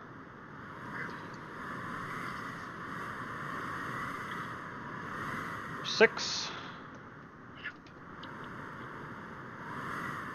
And I also wanted to cast fire because I think it would scare it away. You have a spell know called that. Fire? Yeah, I can't find it. Hang on. Call something fire.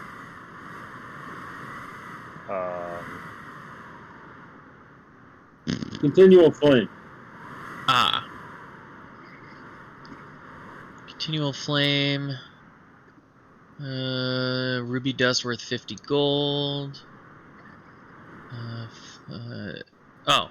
It's basically just like a free torch. Yeah, but it doesn't like fire. Maybe it'll scare it off. Okay.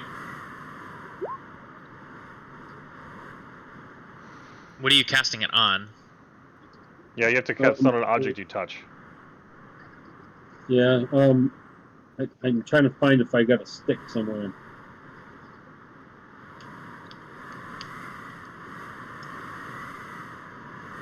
Trying to find if I've got a stick. Hold on. I mean, it doesn't have to be a stick. You could put it on the edge of your warhammer if you wanted to. With that?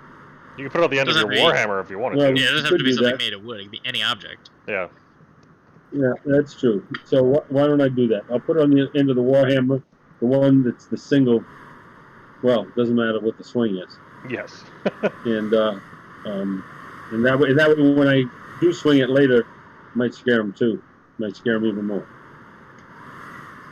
Okay. And I think that's all I can do. That is plenty. Paladin and Babbage. Paladin is just gonna be with me for the duration of this combat, as he doesn't have any much to do on his own. However, Babbage is going to first shout aloud so everyone can hear. Appears to be a troll of some kind. They're typically vulnerable to fire and acid attacks, so plan accordingly.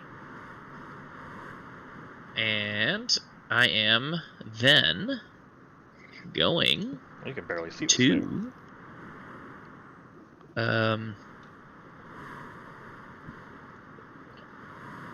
What's the range on this? Yeah. I'm gonna hop up to here and Burning Hands it and not my companions.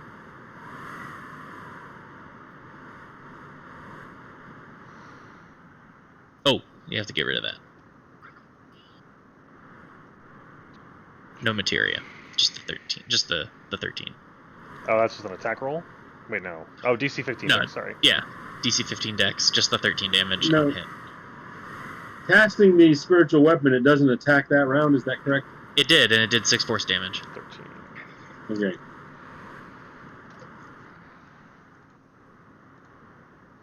Okay, it has been burned for 13 damage. Very good. It is screeching at that. Is that your turn? Yeah! Have a little fire, bunny! And that ends my turn. Canadian. Okay.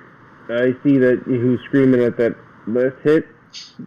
Looks like he's going down soon, kind of screaming, or just mad at the fire. Mad at the fire. Got it. Well, I can't do anything with fire, but I could do stuff with my spear. That'll work. As I've heard of trolls but never seen one before until now, I'm also taking careful mental note of observations for research. I mean, sounds like something perfect for Paladin to do. Bam, And bam! maybe we can skin it. 8 and Skin it 11. and make a nice coat. And I will flurry again. Okay. Oh, God. Flurry's 2, though, yeah? Yes, it sure is. That's good. I'm going to use a portent to give him a 15. Oh, Instead of the yeah. instead of a nice. 1. Okay. Instead of a 9? Instead of the 9. So he rolls Instead a of the- 15, yeah? Yes. Alright, so that connects. So they both connect. Yeah. then. A 15 instead of the 1. Okay, so now... 9, 20. Alright, so... with that, making contact on that second key point Yes. empowered strike, where is it? I will use the open hand technique Yep. to... Where is it? Is this the one? Yes, okay. Must succeed on a dex saving throw or be knocked prone, and it is a DC 15 dex saving throw. Nice. Yeah. You are on the ground now. I threw it on the ground. Wait a minute, what? How? How? What? I have all of you twice in my turn order. Is that... It's not for us, it's just for you. This happened last time. You don't Yes, need to it clear did. the turn order. Okay. Canadian, what's your initiative? 18-2. Initiative is 18-2. Okay. Bellarmines. 15-15.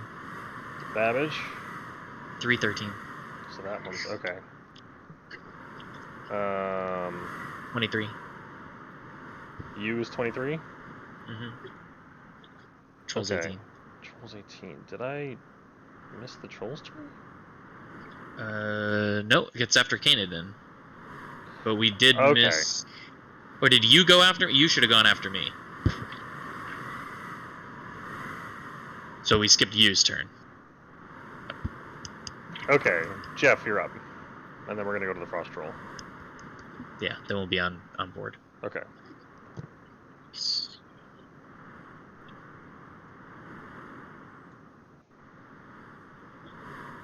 Oh, it's probably because I'm carrying over tokens from other maps. Okay.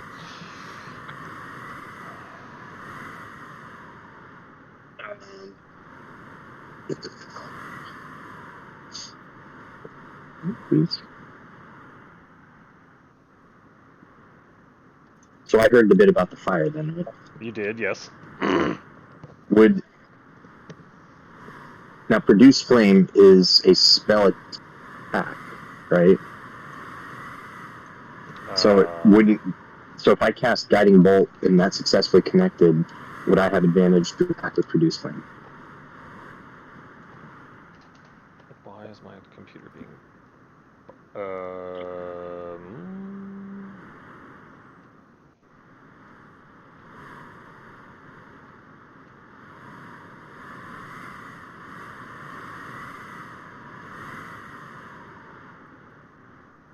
Yeah, it's a ranged spell attack, so yes. Okay. So I'm going to cast Guiding Bolt. Okay.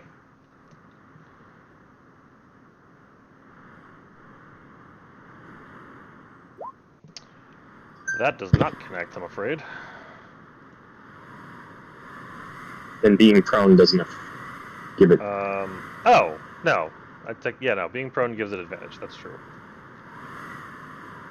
All right. I'm going to use a Portent to roll a 19 instead of a. Well, 7. you have advantage, so if you want to just roll again to see if you actually hit. So just roll another okay. d20 and then add 8 to it. Yeah, no, that'll hit. So. Okay. Guiding Bolt, and then Produce Flame as a follow-up. I mean, again, it's prone, so you already have advantage, but fair. The 20 will connect for 16 fire. Eee, all right. It's burnins. Okay, is that your turn?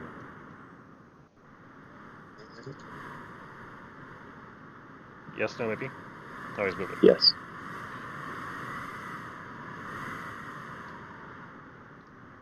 Gotcha. Yep. All right. Candidate already went, so the troll moves into here. And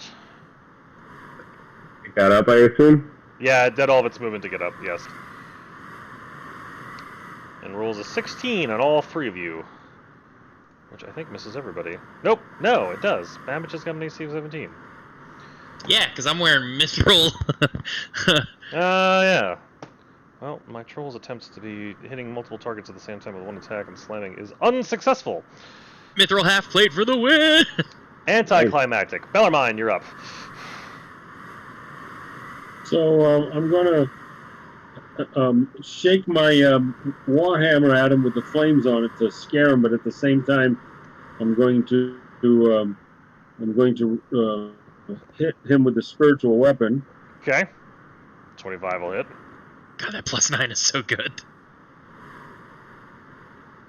The man can hit with it, that's for sure. His spell save and spell attack bonus is so strong because of his knowledge domain. Mm-hmm. For 10 force. Very nice. And then I'm going to cast Toll the Dead, a cantrip. Okay.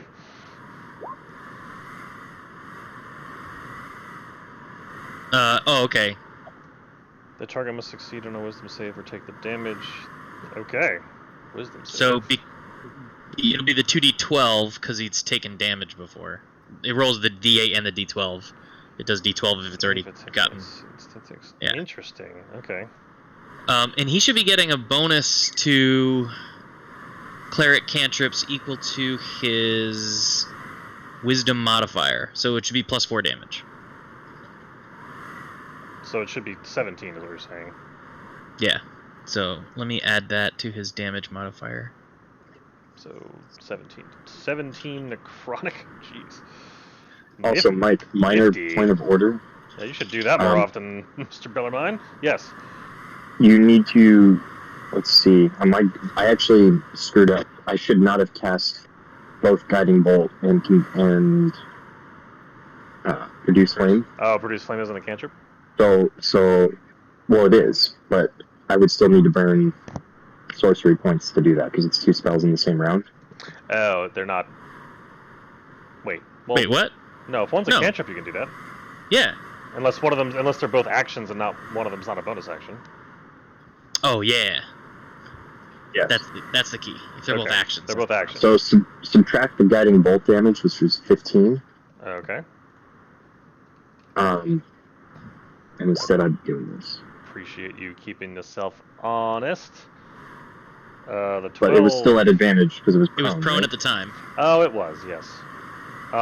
Except prone targets have Actually, it's disadvantage for on range attack attacks. rolls. Yeah, that on sucks. ranged. So that does miss. Yeah. It's so crazy that I'm right there, but okay. It's harder to hit a prone creature with a ranged attack. Which No, I makes sense. understand the mechanics. It's Okay. Well done, Bellarmine, with the Toll of the Dead. That you should pull that one out more often. Babbage, you're up. I'm gonna burn it again. Burning Avoiding it, my aye. companions. Got it. Boom. That's a dexterity. Tie goes to the defender. Unfortunate. Is it half or? Half. Yeah. Okay. It is still burning though. Anything else there, Babbage? Well, I don't want to move because I don't want it to slam.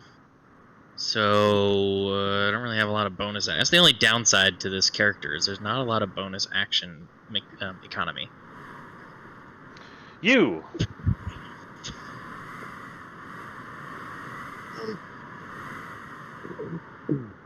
Alright, I'm gonna plank it with Produce Flame.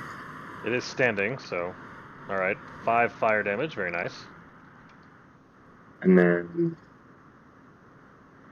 Boom! What's the damage type on Starry Form? Is it piercing or radiant? Radiant, yeah. I believe it's radiant. Okay. Are you moving at all?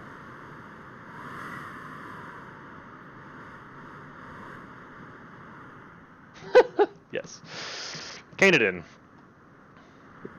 Okay, how does this bad boy look? It's honestly hard to tell, but you've stabbed it and burned it and punched it and told it and whacked it a lot. Alright, so then I will just continue to stab. That'll work. For 11. 11. Yep. 10. And with that stab, it collapses on the ground, reaches its arm out for you, and then rolls off the cliff. It rolls off the cliff, eh? I wanted to skin it for its coat. It says Robert. No, it goes off the cliff. Well, it's unfortunate. I would have loved to examine the specimen, but that's fine. I'd rather it not be killing me more than anything. when I see it rolling off the cliff, can I try to Thorn Whip as a reaction to keep it from rolling off? Sure, you can burn a spell slot for that. Luckily, it's a cantrip. Oh, alright. Well then, okay, yes. That is a miss. Good try, though. Wait, I'm going to use my Portent. I rolled a 19 instead. Does that hit? Okay. So I say, did you examine it? And I'll skin it. Okay, I'm gonna start examining. Well, excuse me, Bellarmine, can you I- explain to me how you know how to skin a troll? Well, you can skin anything. Yes, Anything. I'm sure. I know it's if you possible. skin a horse, skin a troll. Right, and All right. you know how to do that. There's two ways to skin a troll. You can start at the head, or you can start at the tail. Okay. And then you'll have this nice furry coat. Explain how, as a knowledge domain cleric, you would have picked this knowledge up in Robert Bellarmine's previous life. That's what Mike wants to know. Yes, like, I don't understand how a monk who's been studying all of his life inside of a monastery knows how to take a knife and take the skin off of a living creature he's never seen before. Well, wait a minute. It's To dead skin now, anything is always the same. Skin anything is always the same. And, I mean, I've had horses, and when they die, you have to skin them. Right. Because that's where you get the leather that. from. You, as a human being in this world, know these things. I don't understand how Bellarmine has this experience. 90% of the human beings on this planet. Bellarmine had horses. Bellarmine had horses. And he skinned them? His retainers. Well, of course, because you want leather, don't you? I mean, the retainers are attendants, right? Right, maybe And its there's retainers horses might know how to involved, do and- that, and that's part of the joy of retainers is you don't have to do these things. Well, I mean, it says they groom and care for the horse, but I'm the one that did the die. I mean, Do you have a knife? I'm sure I must have something like that. Let's see the I've old got, inventory. Rations and a blanket, investments, shield, priest pack, crossbows. While he's I'm not a rummaging rabbi, so I don't do a brick. While he's rummaging through his inventory. through his inventory, I hand him a knife that I absolutely still have. I'm sure you do. Yeah, I'm not surprised by that. Okay. I'm sure among the four of you there is a knife somewhere. Okay. So we got hang this on, nice. hang on. I may not have a knife. I had a knife. What did I do with my knife? Because I had a red hot power appliance knife. I must have consumed that for something else. I don't have a knife. And I mean, if none of you have a knife. we waited so long. We waited so long, and I've got so much pushback. I say, what the heck with it? Okay. This whole time, the corpse of this thing has been sitting on some nice cold snow. So what are you doing, Babbage? And you've examined it. You wanted to examine it. So I'm, from more of a less of a gruesome hack and slash perspective, more of a scientific observation perspective. I'm examining the anatomy and biology and physiology of this specimen of troll that I've only ever heard about and read about briefly. Are you trying to dissect this thing? No, I don't have a knife. I'm just trying to, Okay. Is its blood red? Is it warm to the touch? Was it cold when it died?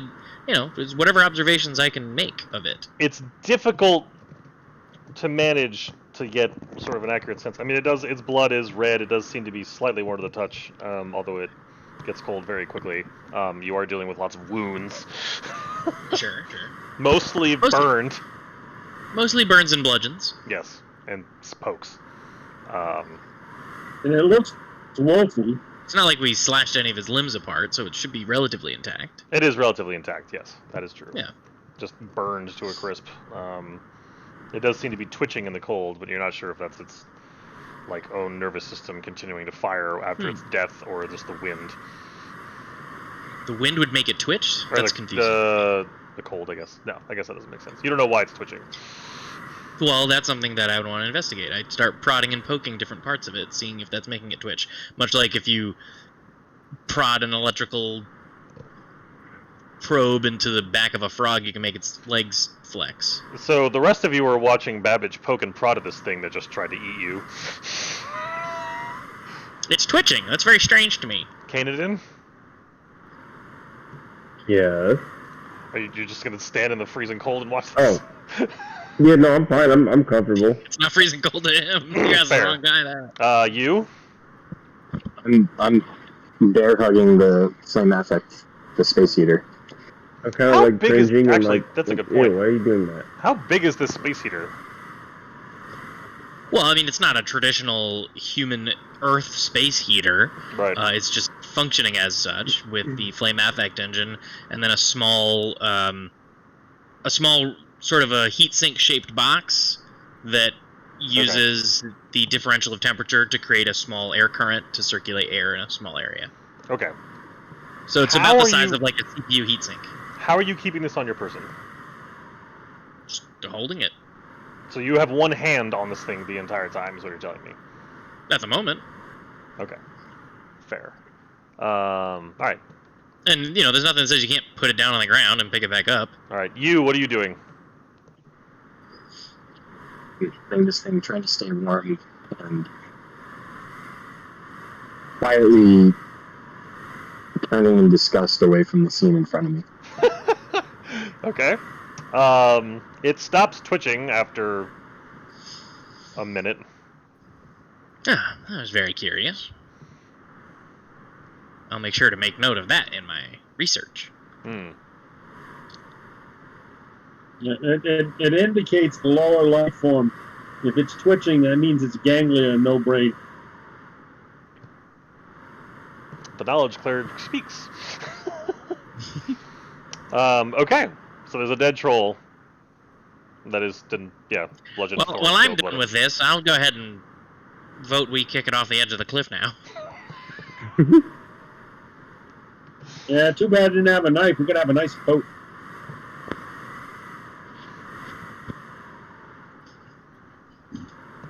Does anybody proceed to kick it?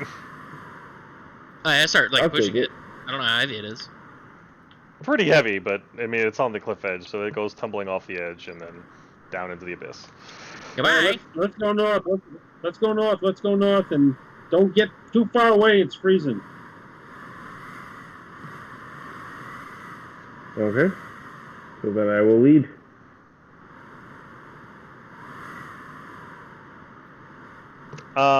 Oh, Wait, there's guys, one question we I have didn't come ask to a for this. fork. I'm sorry, what? Jeff, I forgot to ask this question. I think we've kind of lost track of him. What is your owl doing? Staying within 20 feet. Okay. All right. So where are you going there? Gentlemen, we've come to a fork here. We can either go west, slightly west, or slightly east. So wait here. I'm gonna scout ahead. I scout here. What do I see here? I mean, it looks like more cliff face. Again, you can't see very far. Got it. Okay. And then, okay, here, this way. I mean, let's see. What can you actually? Nope. I mean, you've got cliff off to your left. I mean, you seem to just come across some sort of bridge. Okay, hold on. Which way are you going there? Yep. No, I'm basically just kind of running around exploring. So I'm gonna head this way, just straight north. Okay, he continues north. I think you might be at the edge of people's vision. Keeping up. All right. So you're moving north there. Oh, sorry. Got Should it. I move slower? That's fine. No, you're fine. Just poke. Give me. All right. Pause. Pause there for a second. Pausing. I keep manipulating all your tokens, and I need to keep track of how I'm manipulating them. So give me a moment.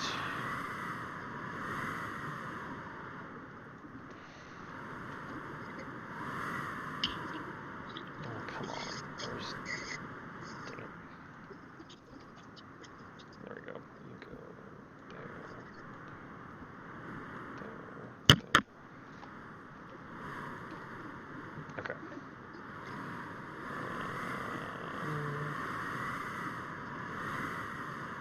Ooh, wait.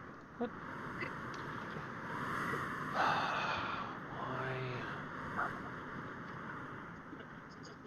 Wait, why can I see?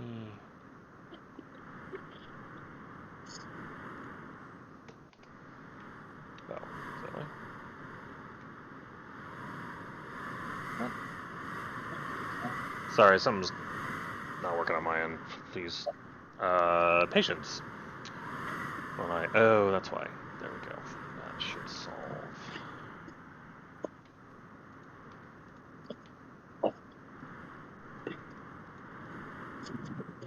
There we go. Okay. I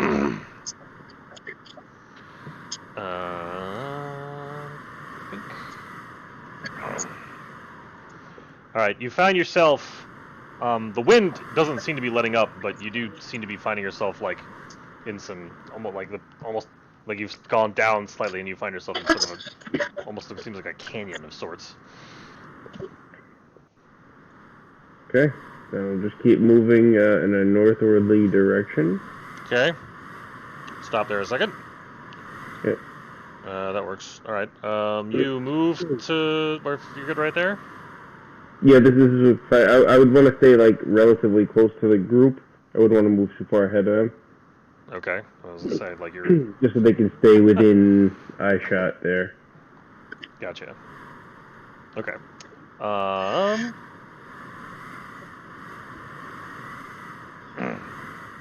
right. I want all of you to make perception checks at disadvantage.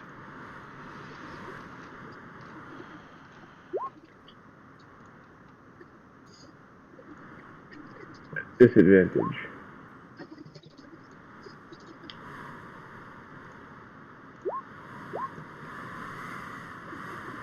Did mine show up? It did.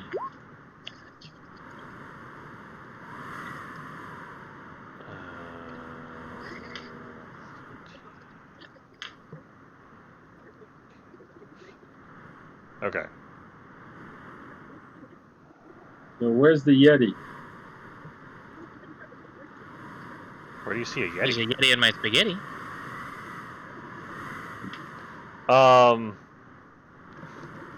Bellarmine, you are convinced you hear some movement through the rocks off to your left. I'm convinced I hear some movement through the rocks off to the left. As Bellarmine's voice echoes through the cave. And now I hear it off to the east.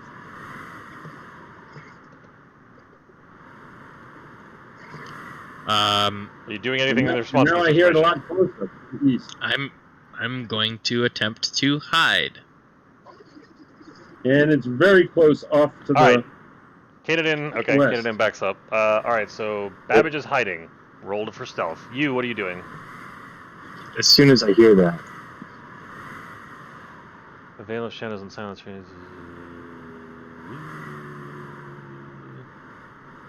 Okay.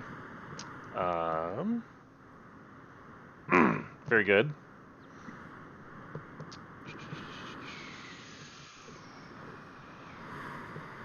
and then I guess I have to roll a stealth check What as the well. heck is the? I have no heavy armor on. Is it still really snowy in here? Yes. You're still, yeah. I mean, you feel you're down in a canyon, but there's still like whipping snow. It's the visibility is just as bad. That stealth Yeah. is an 18. I don't have heavy armor on. I don't know why it made me roll a disadvantage. Okay. Let's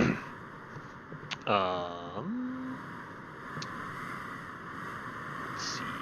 Okay, so you have an 18. Very good. We all have plus. Right. Okay.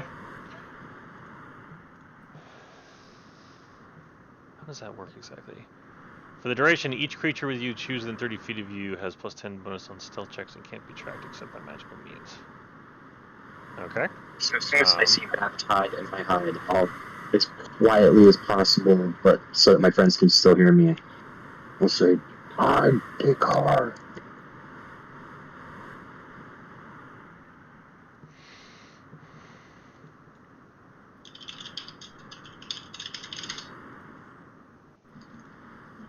I'll send who. I'll tell who telepathically to.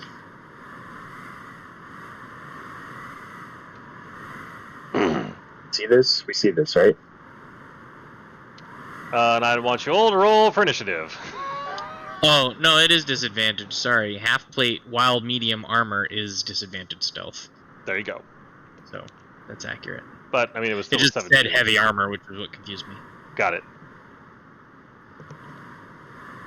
Dekin gets a 3.5. Jeff gets a 14. Okay. Okay, oh, it is open. Whew. Oh, no, it's a stealth. Okay.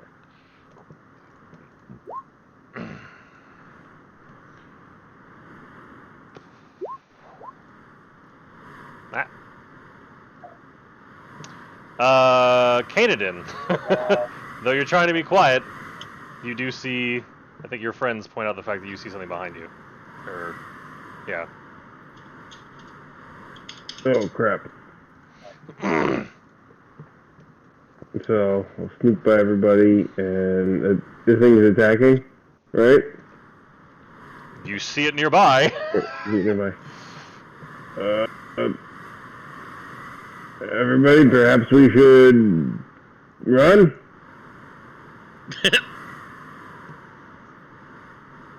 And I will... I'm gonna come back to here. I'm gonna hold my attack action. Okay. If it attacks us, then I will attack it. But basically, I'm gonna see if everybody would rather just try to run first.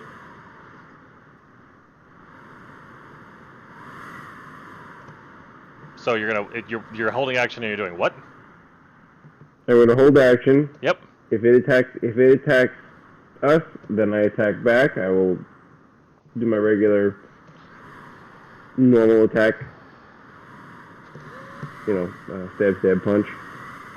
But I want to see if everybody else wants to run instead. So, is that possible to do? Running? Running's always an option. Okay. We can't have a conversation. We can speak on our turn. Yeah, exactly. That's what I'm saying. Perhaps we should run is what I say, and then I hold my action kind of like in a guarding post. Or I can go on the defensive. How about I do that? So you say perhaps we should run, and then you take the dodge action? Yeah, there you go. Dodge action, that's what I mean. I'm just so used to seeing Wallace go on the defensive. The dodge action. So you're taking the dodge action. Okay, got it. Yeah, I'll take the dodge action then. Yeah. Okay. What are you doing? Confident I Look can like draw. this thing sees us since we're trying to hide. Is it lumbering by, kind of unaware, or is it bearing down on us? It appears to be moving towards you, but you can't be certain. I mean, it was moving it came into your very thin line of sight, so it's kind of hard to tell. The thing's kind of big. It's bigger than the last thing you fought. You know that. Right, but I mean, we're all clustered together. 2 of us hid. We did well on our hide checks because of the spell. Is it still looking at the other 2 that would have had plus 10 bonuses to their stealth check? From what you can tell, it seems to know you're there, or at least that something's there. Okay. Then I will do.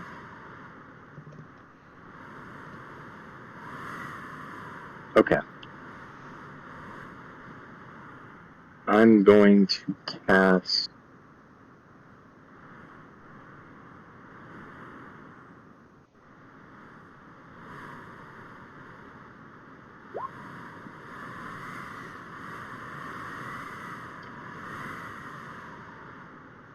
Got it. Can you tell me? Can you draw where you're putting this? I don't have enough. It's kind of hard. 20-foot Oh, radius, that's so fair. it's where. Can you draw me the appropriately sized circle and then let me move it? It's a heck of a lot bigger than that. Yeah. But I don't have enough vision to. 5, 6, 7, 8. Okay. So you're trying to put it there?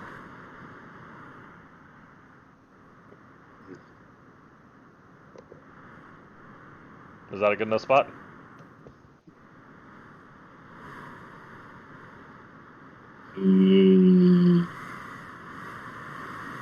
Up. Yes, sorry. That's good. Up, down, left, right. Yeah. Okay. Spikes protrude from underneath the Yeti.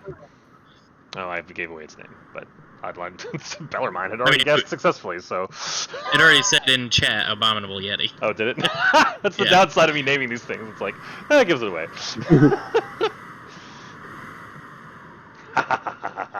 Anyway. Abominable is a terrible word to have in front of the word Yeti, by the way, gentlemen. The difference between the two is considerable. Do you have any other questions? Are you doing anything else there, Jeff?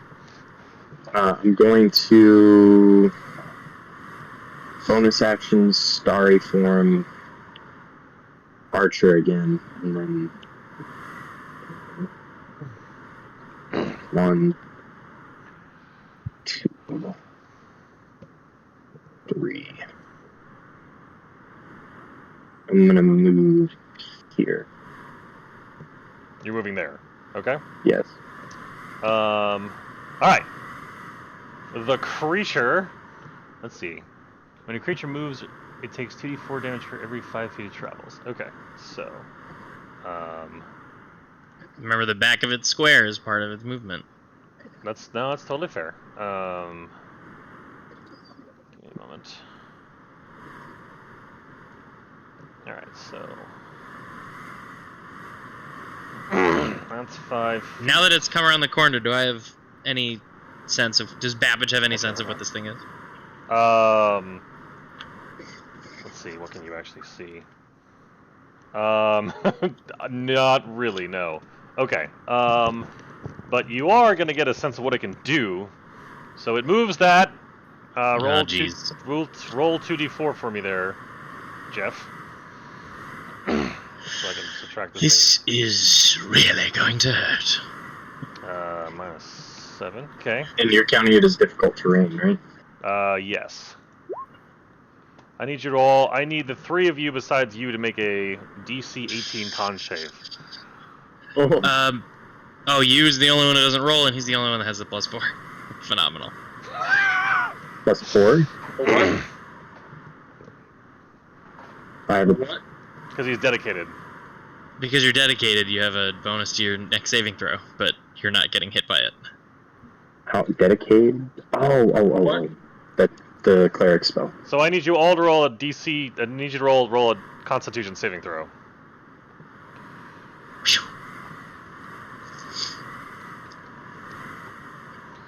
Oof. Oof.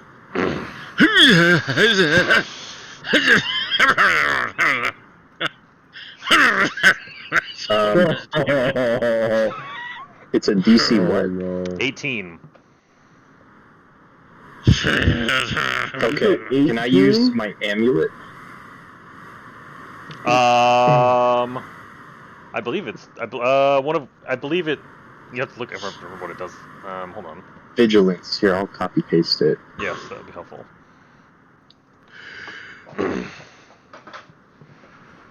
Like as soon as I see this thing rearing up, because I can still see it, and I can see my friends. Who are you? Well, okay. You need to pick somebody.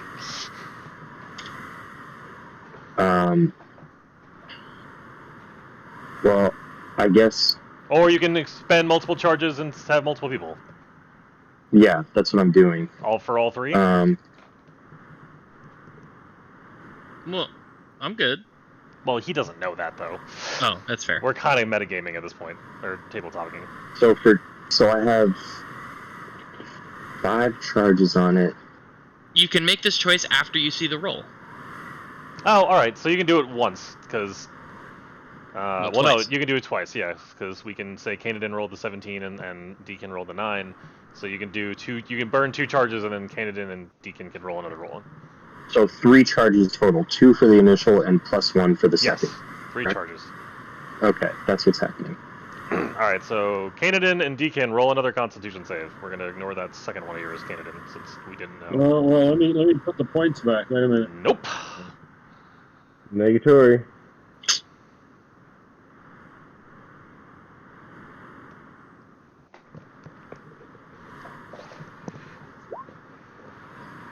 That is a no. So, Canadin and Deacon take 43 cold damage, and Babbage Oh my takes God. 21. No That portents. is very, very painful. Ding, Very ding, painful. I ding, ding, told you we ding, should have ding. skinned that wolf. Ding, ding, ding, ding, ding, ding. That's Ding, ding, ding, ding, ding, That's- ding, ding. 10. That's 10, isn't it? Yeah, that's Xander can't. And with that, it will. Actually, no, it's gonna stay right there. It doesn't like the spike growth. Babbage, you're up. So, as if the freezing cold wasn't bad enough, you just got both blasted with this thing just breathing extremely cold somehow across the two of you, and it hurt. Ring of Warmth didn't help at all on that one? Say again? Ring of Oh no, Warmth you do didn't help take. at all? Yeah, you have. You're right. You have resistance to cold. You only take 21. Good point. That's a Huzzah. huge amount of extra health. Yes. Yeah, that actually doubles my my current HP. I knocked you down to a third. Now you're just down to 2/3.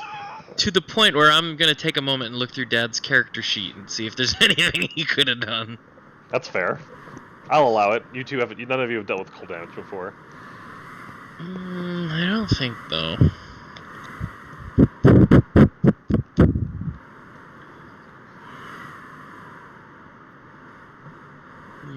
Okay. Just a lightsaber when you need one. Right?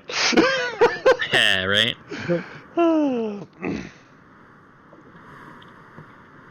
Alright. Well, I have but one thing to do against our cold friends. Actually, I'm going to yeah. I'm gonna attempt to crowd control. Okay. Tasha's hideous laughter. Wisdom.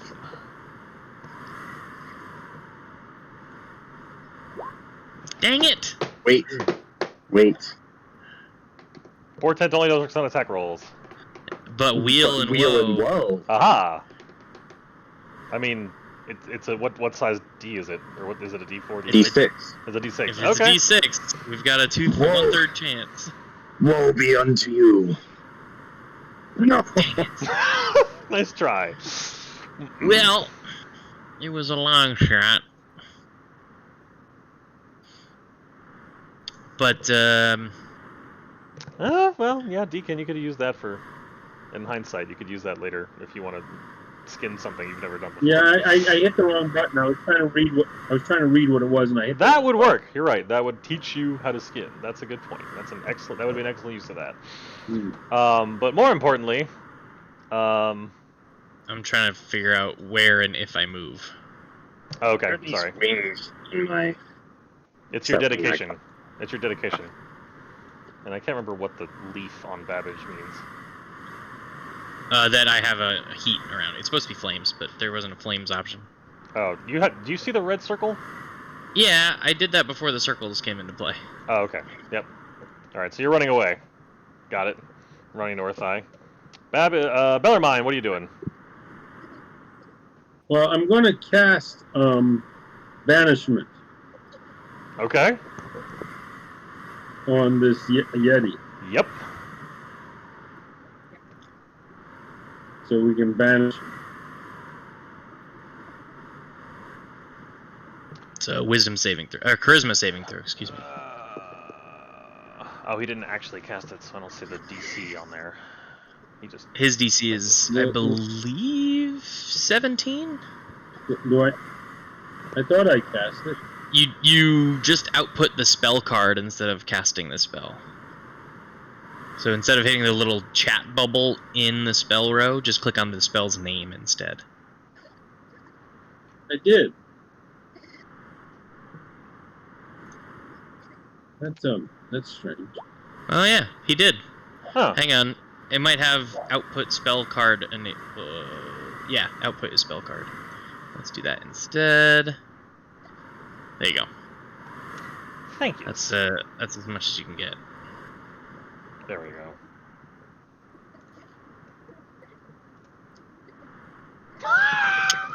Can I try to do woe again? Yeah.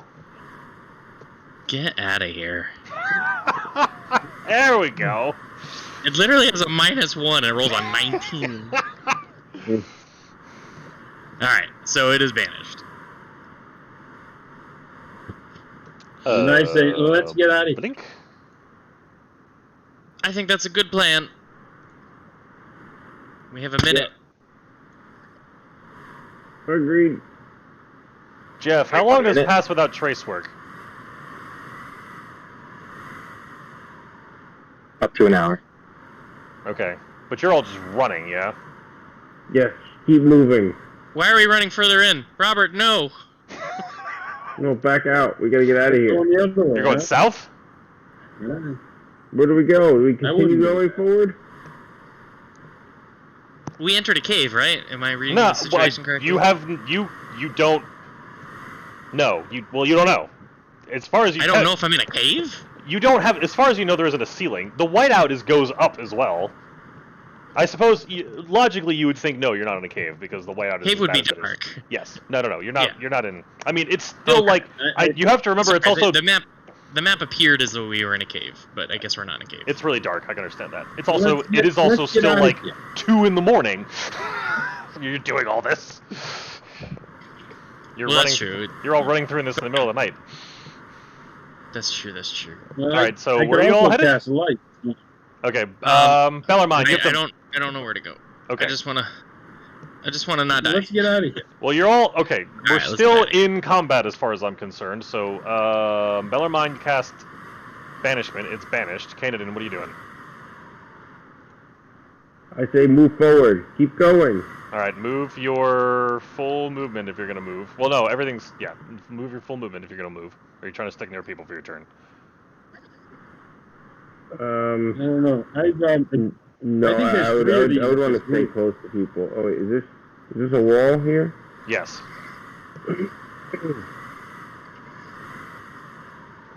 Is there? Are there? I mean, I think there are three of these in the room. Oh, there's another one here, guys. That's what I Oh, thought. goodness. That's not good. Another one here. What? Yay, being in the dark. You're up. I'm gonna follow my friends then. Spread out. Don't let it breathe on all of us. Oh. Oh no. Yeah, there's a very big ring that I can barely see.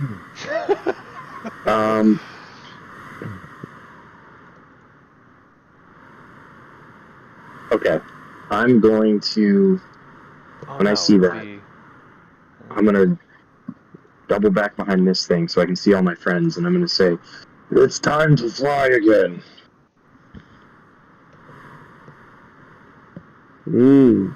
Sounds good. Let's do it.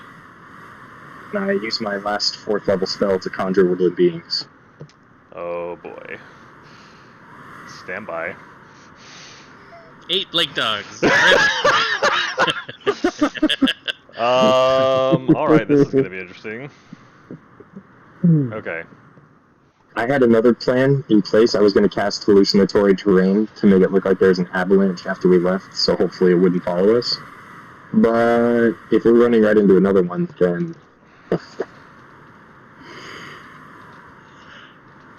Give me a minute. Doing some DME thingies, because you're conjuring things. Spike growth is now gone, by the way. I appreciate that, thank you. Oh, and technically Pass Without Trace as well. That was gone when I cast Spike growth. Oh. Because that was playing into what I was... Okay, that's helpful to know too. But that only helps if you're actually using a stealth check. It doesn't... Yeah, fair enough. Okay. So, what do we have?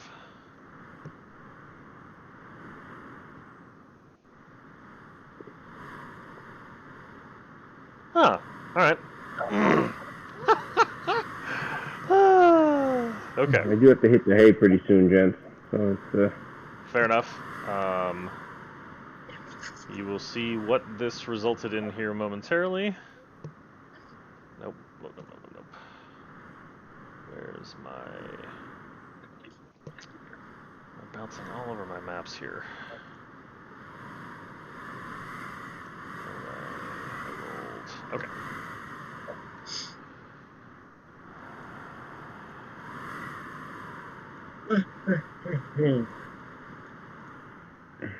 Oh, wait a minute. There's 8 in total, yeah? 8 CR 1/4. Okay. You get a total of CR2, so it's broken down. Yeah. 1 CR2, 2 CR1. Oh, well, that works out. Okay.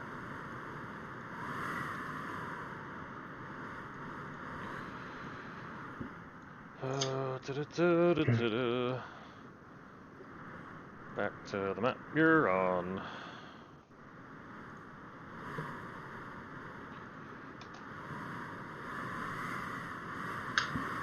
That's a good sign. Ooh. I see 3 sprites. 4 sprites. Pretty sure. Nice. And there's 3. And 4 pixies. So everybody can The become. dice were mean to you until now.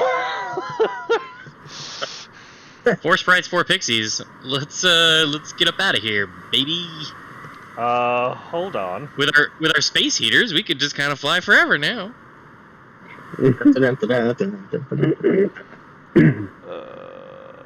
Fly, my monkeys, fly! Yeah, except I don't have a space heater. Where's... No, what... No, but you'll be an owl. You won't care about the space heater. Right. Should I cast, Hang on, it's still Jeff's turn. I know. They're not going. So, yeah. Okay. Nice. We are on Yu's turn. Crit initiative means they should just go immediately. Did I roll? Oh, I'm not. I'm just looking at the... Oh, that's funny. Wait, 14 is Sprite.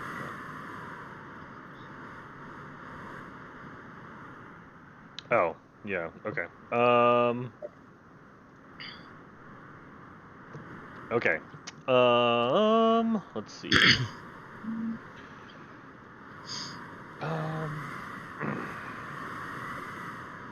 This one moves into position. Where? God damn it, I got too many things going on over here. There it is. That's how I Zach, feel all the time when I DM. Yes, sir. I need you to make a DC 18 Constitution save. Oh, bollocks. Oh no.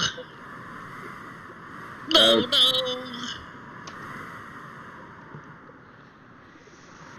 This is so bad. Is this everyone? No, No. this is just him. He's paralyzed. I'm hurting. You take Oh, immune you to cold. take you take 11 You're not damage. immune to cold damage. Wait, is this cold damage? Yes. So then I take half that. Okay. Yeah. Take half that. But you are paralyzed. Oh. Babbage.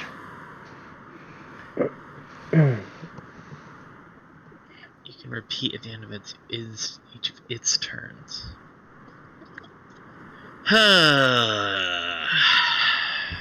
That stinks. That puts a severe damper on our plan.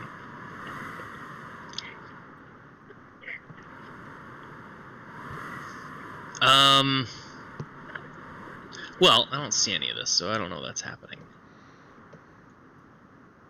So, I know that there's another one over there. I know that you just resummoned pixies and sprites.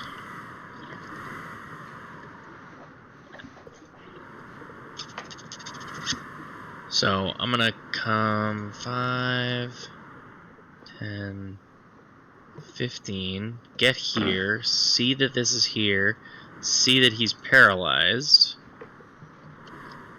I will tell I'll tell you, make me an owl this time, and prepare by grabbing hold of Kanadin and beginning to pull him backwards, in hopes that I will then become an owl and be able to fly him to safety. Okay. In my owl talons. All right. The only problem is that I can't actually talk to them. I can't tell them what to do until it's my turn. Right? I think the spell issues the command, right? By casting the spell, you issue the command, and then they act on their turns.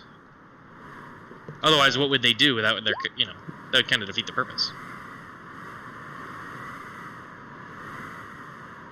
Roll initiative for the summoned creatures as a group, which have their own. No No action action required required. by you, exactly.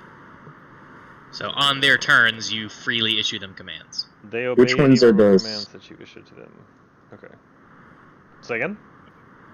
So the sprites are up next, right? Yes, although I realize they're all supposed to be on the same initiative order, so they're all going to go at once. So the 14? Yeah. Perfect. I got a plan for this sucker. Okay, it's Sprite. Alright, so it's the woodland creature's turn. I say to the four sprites, attack them! Attack the Yeti with your poison darts. And I hope you roll low. So 4 Sprite arrow attacks? Yeah, so it's a ranged weapon attack plus 6 to hit, range 40, 160, hit 1 piercing damage, and the target must succeed on a DC 10 Constitution saving throw or become poisoned for 1 minute. Its saving throw result is 5 or lower. The poison target falls unconscious for the same duration, or until it takes damage or another creature takes an action to shake it awake. So, hopefully... So I say, attack in succession to see if it falls asleep. So basically, one attacks, and if it doesn't fall, the next attacks, and if it doesn't fall, the next attacks, and if it doesn't fall, the next attacks. Yeah, so they don't break their own unconscious. Exactly.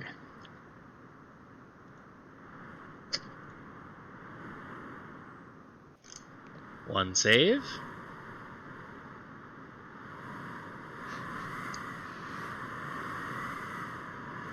Two save. How does this work with using low debuff? Like, I would have to call it before I see all the rolls, or could I see all the rolls first? And... Let's read this. Oh, I don't have it. Link it. Zach, you doing alright, or do we need to like really call this in the middle of the fight? Depends on if we're gonna get out of here soon. I mean, if you all manage to fly away, then yes. Yeah, we should be alright. Yeah, this could be the end of the combat at the end of... Okay, whenever a creature is about to make an attack roll, a saving throw, or ability check, you can use a reaction to roll a d6 and subtract the number rolled. So, I would say... Woe the 10 is what you're trying to tell me. Yeah, I would woe the 10. Alright, so he's poisoned. And unconscious. That's right, there's 2 more...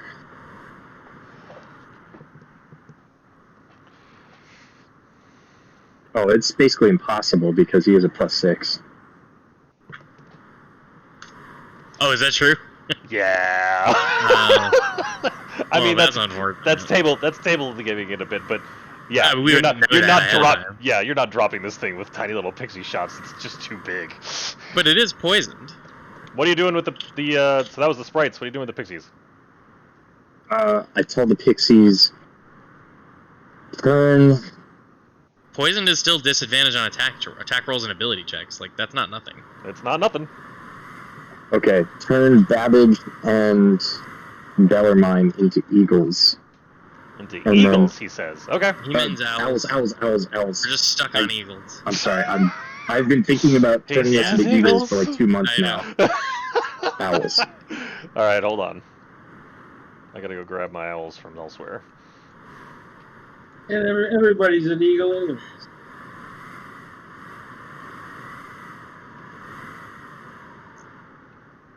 Actually, it would make more sense for me to turn myself into one, because then I could grab...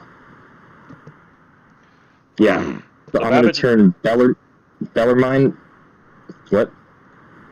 Did you say no? Say what you're telling them. Make it quick. Turn Bellarmine and myself into giant owls. Oh god, that's not what I was expecting. And done. They're on the token layer, yeah? Yeah, okay. Oh, do they not have vision? I mean, the owls do. Oh, well, no, I mean, sorry, stand by. I was like, did I just kill the party?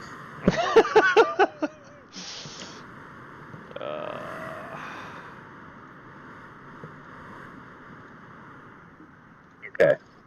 So that means both Bellarmine and myself get a turn before the next breath attack. Bellarmine, you have unknowingly been turned into a giant owl. What do you do? Yeah, but I can still cast, correct? No. Well, okay, so, point of order. Would you want to be turned into an owl, or would you resist this? No, I wouldn't resist it. Okay, but now that you're an owl, you are an owl, and you cannot cast spells now. But can I grab Canadan and then fly up? You can. So I'm going to do that. All right. Fly up very high. The owl grabs Canadin and Babbage. Are you still holding on for this? Yes. Um, I can improvise and adapt, and I'm small enough that shouldn't affect anything. Okay, so you need to make an athletics check to hold on to Canadin while you're dangling off of Canadin being pulled up by the owl. Why wouldn't I just pick up the other one? DC 15. Okay. Alright, so Canadin gets carted off, paralyzed. Babbage attempts to hold on, but falls because that was not the intended plan. Canadin, you can roll another Constitution save. Yeah, I'm only paralyzed for a minute anyway. Hey! And you're unparalyzed now. I'm back up. So, you're gonna grab Babbage, I understand it, and fly away? I assume the paladin is attached somehow to... Yes. Okay, then yes, I'm going to do exactly that. Alright, so you take off. Oh, you removed use turn from the turn order on my screen.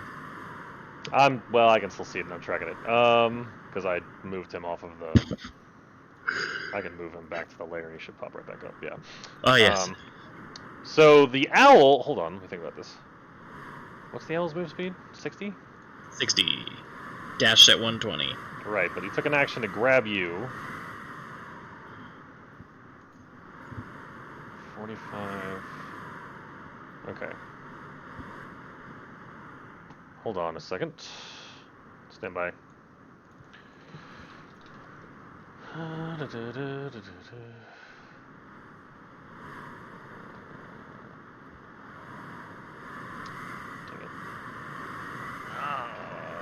Don't forget there's 4 juicy sprites right in front of it. Yep. And it just got poisoned by him.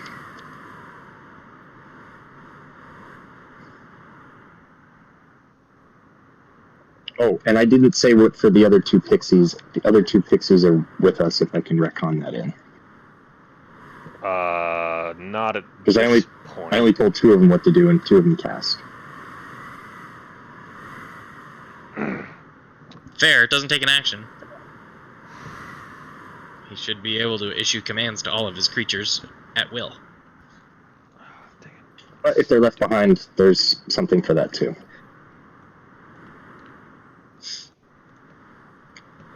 I mean, I mean, at this point, you flew off without telling them what to do, so I don't think it's... Well, that's true.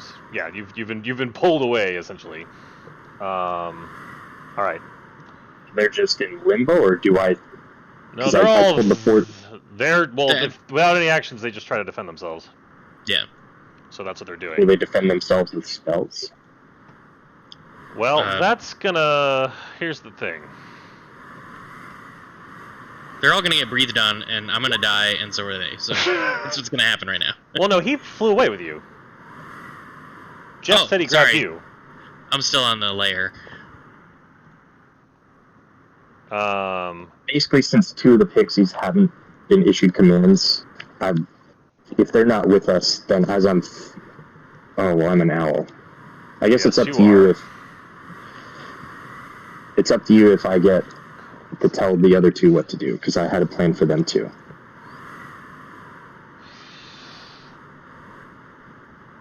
Oh, no. So, alright, so you all fly...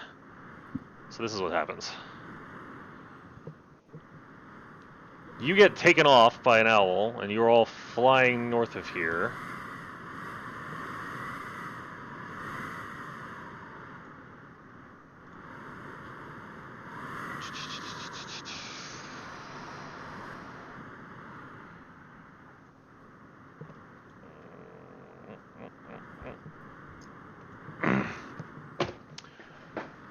When the 2 of you that are owls very suddenly revert back to your humanoid forms while you're both trying to fly away. And since you said you were going up there, Bellarmine, you are now falling. So I need all of you to roll, and I think the monk can do something about this, but all of you need to roll 3d6 for fall damage. I ain't rolling no fall damage. I'm fine. You're falling. Do accordingly what you're going to do. I'm going to. How high are we falling from? You don't know. You're in whiteout. So more than 20 feet. Got it. Yes. So I'm going to deploy the portable airbag below Bellarmine.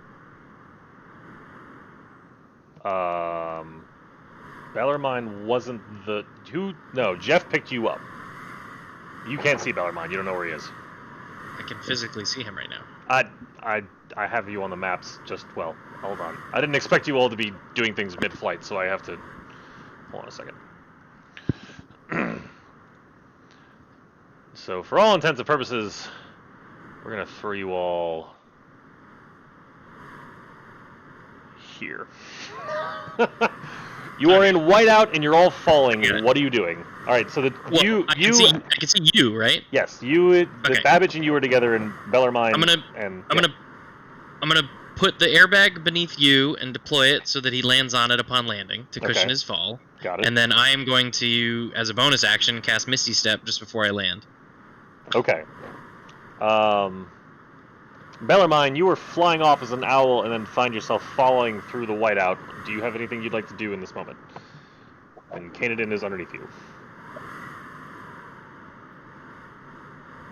Sanctuary on me and Canadin.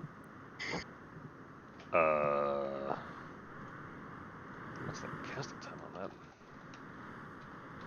that? To what end, Dad? I don't know what that spell would do.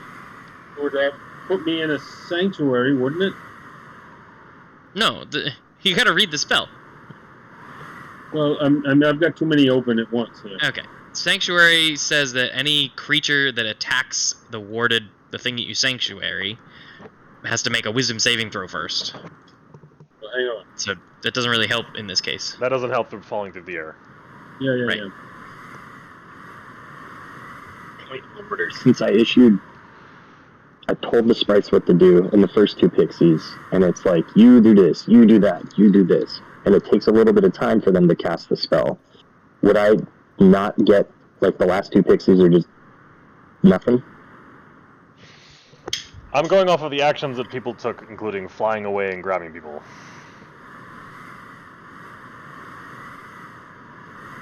It's not out of the realm of possibility that in our panic to not get breathed to death, we just kind of quick make us birds and get out of here.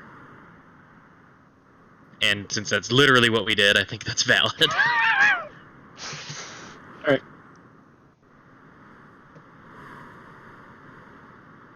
What do you do with fall damage, Zach? I don't think there's much to it, right? I can negate 40 points of Oh, yeah, okay. So you're... fall damage. Okay, got it. So Bellarmine, I don't believe there's much you can do at this stage. I'm not seeing anything. No, I'm looking and I don't see anything. Alright. I'm gonna roll 3d6 for you.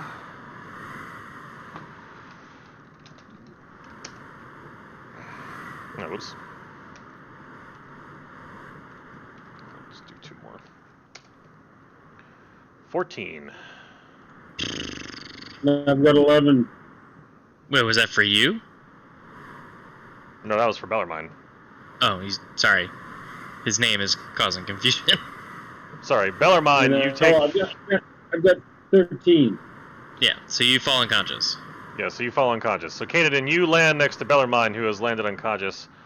And you two, Babbage, and you land safely on the snow without taking any damage. Ooh, actually, point of order. Okay. My affect engines are currently in use, so my airbag does not have the explosive expansion capability. Aha! So I can't do that. So, I'm at full health. okay. Well, why did the owls disappear?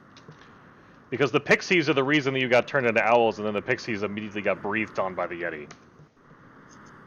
You take 7 damage, The Yeti Well, killed what the about thing the that pixies? was... What about the pixies? I feel What like the about- what pixies about the would have pixies cast that were some with kind of us spell underneath? on their turn, and they have polymorph and confusion and other things they can do.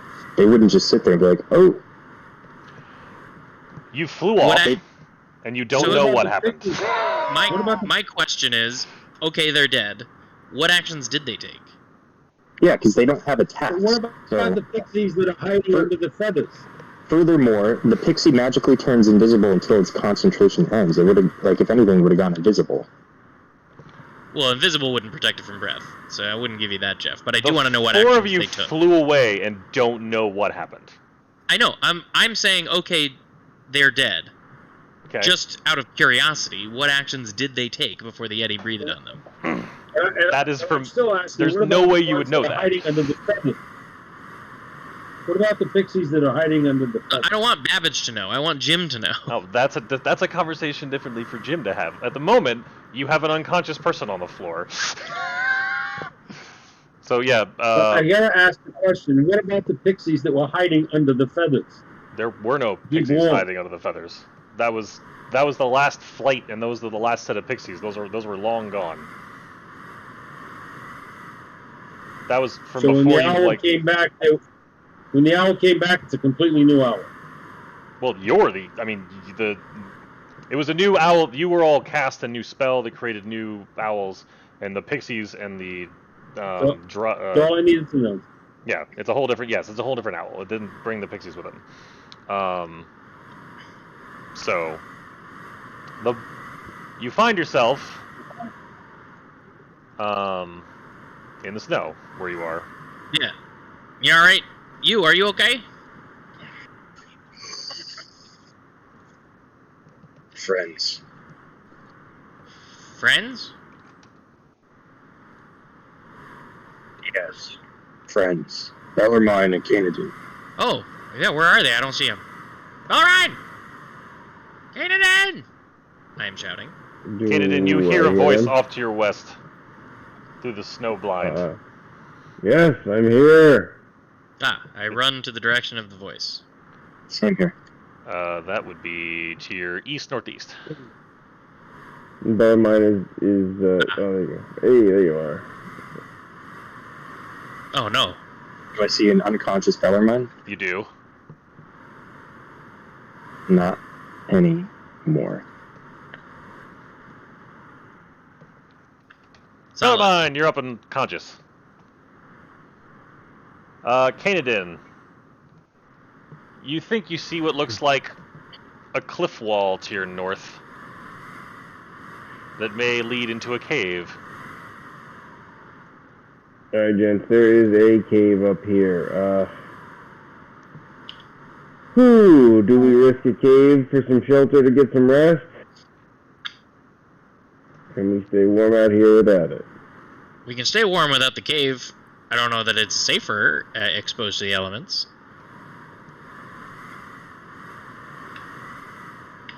Obviously, Okay, there's well, giant lumbering furred beasts about. How big is the cave opening? A good, 15, 20 feet. Oh, wow, it's a big cave. So, can I cast anything? You're up and about now, yeah, you can do whatever you would normally do. So then what I'll do is I'll just go park myself right inside the cave, just kind of just out of the elements, and then look around. It's still in the entrance of the cave, but not Well, okay, going sorry. deep into it. I moved you, I didn't move everybody else. I'm gonna, let's see, for the purposes of... Oh, wait. Here.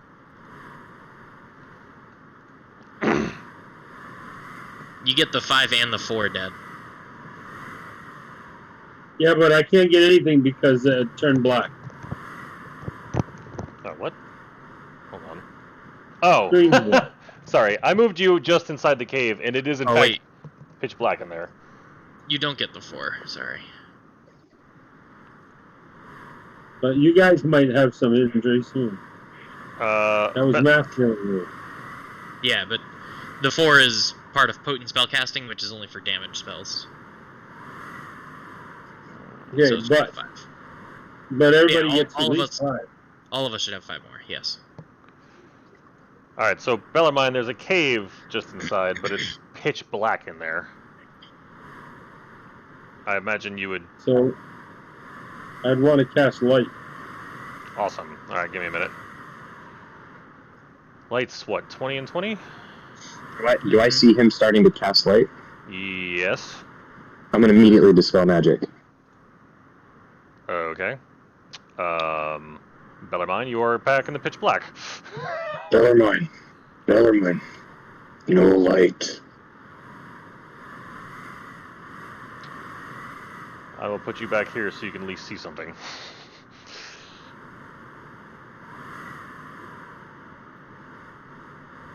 All right. So what do you? Okay.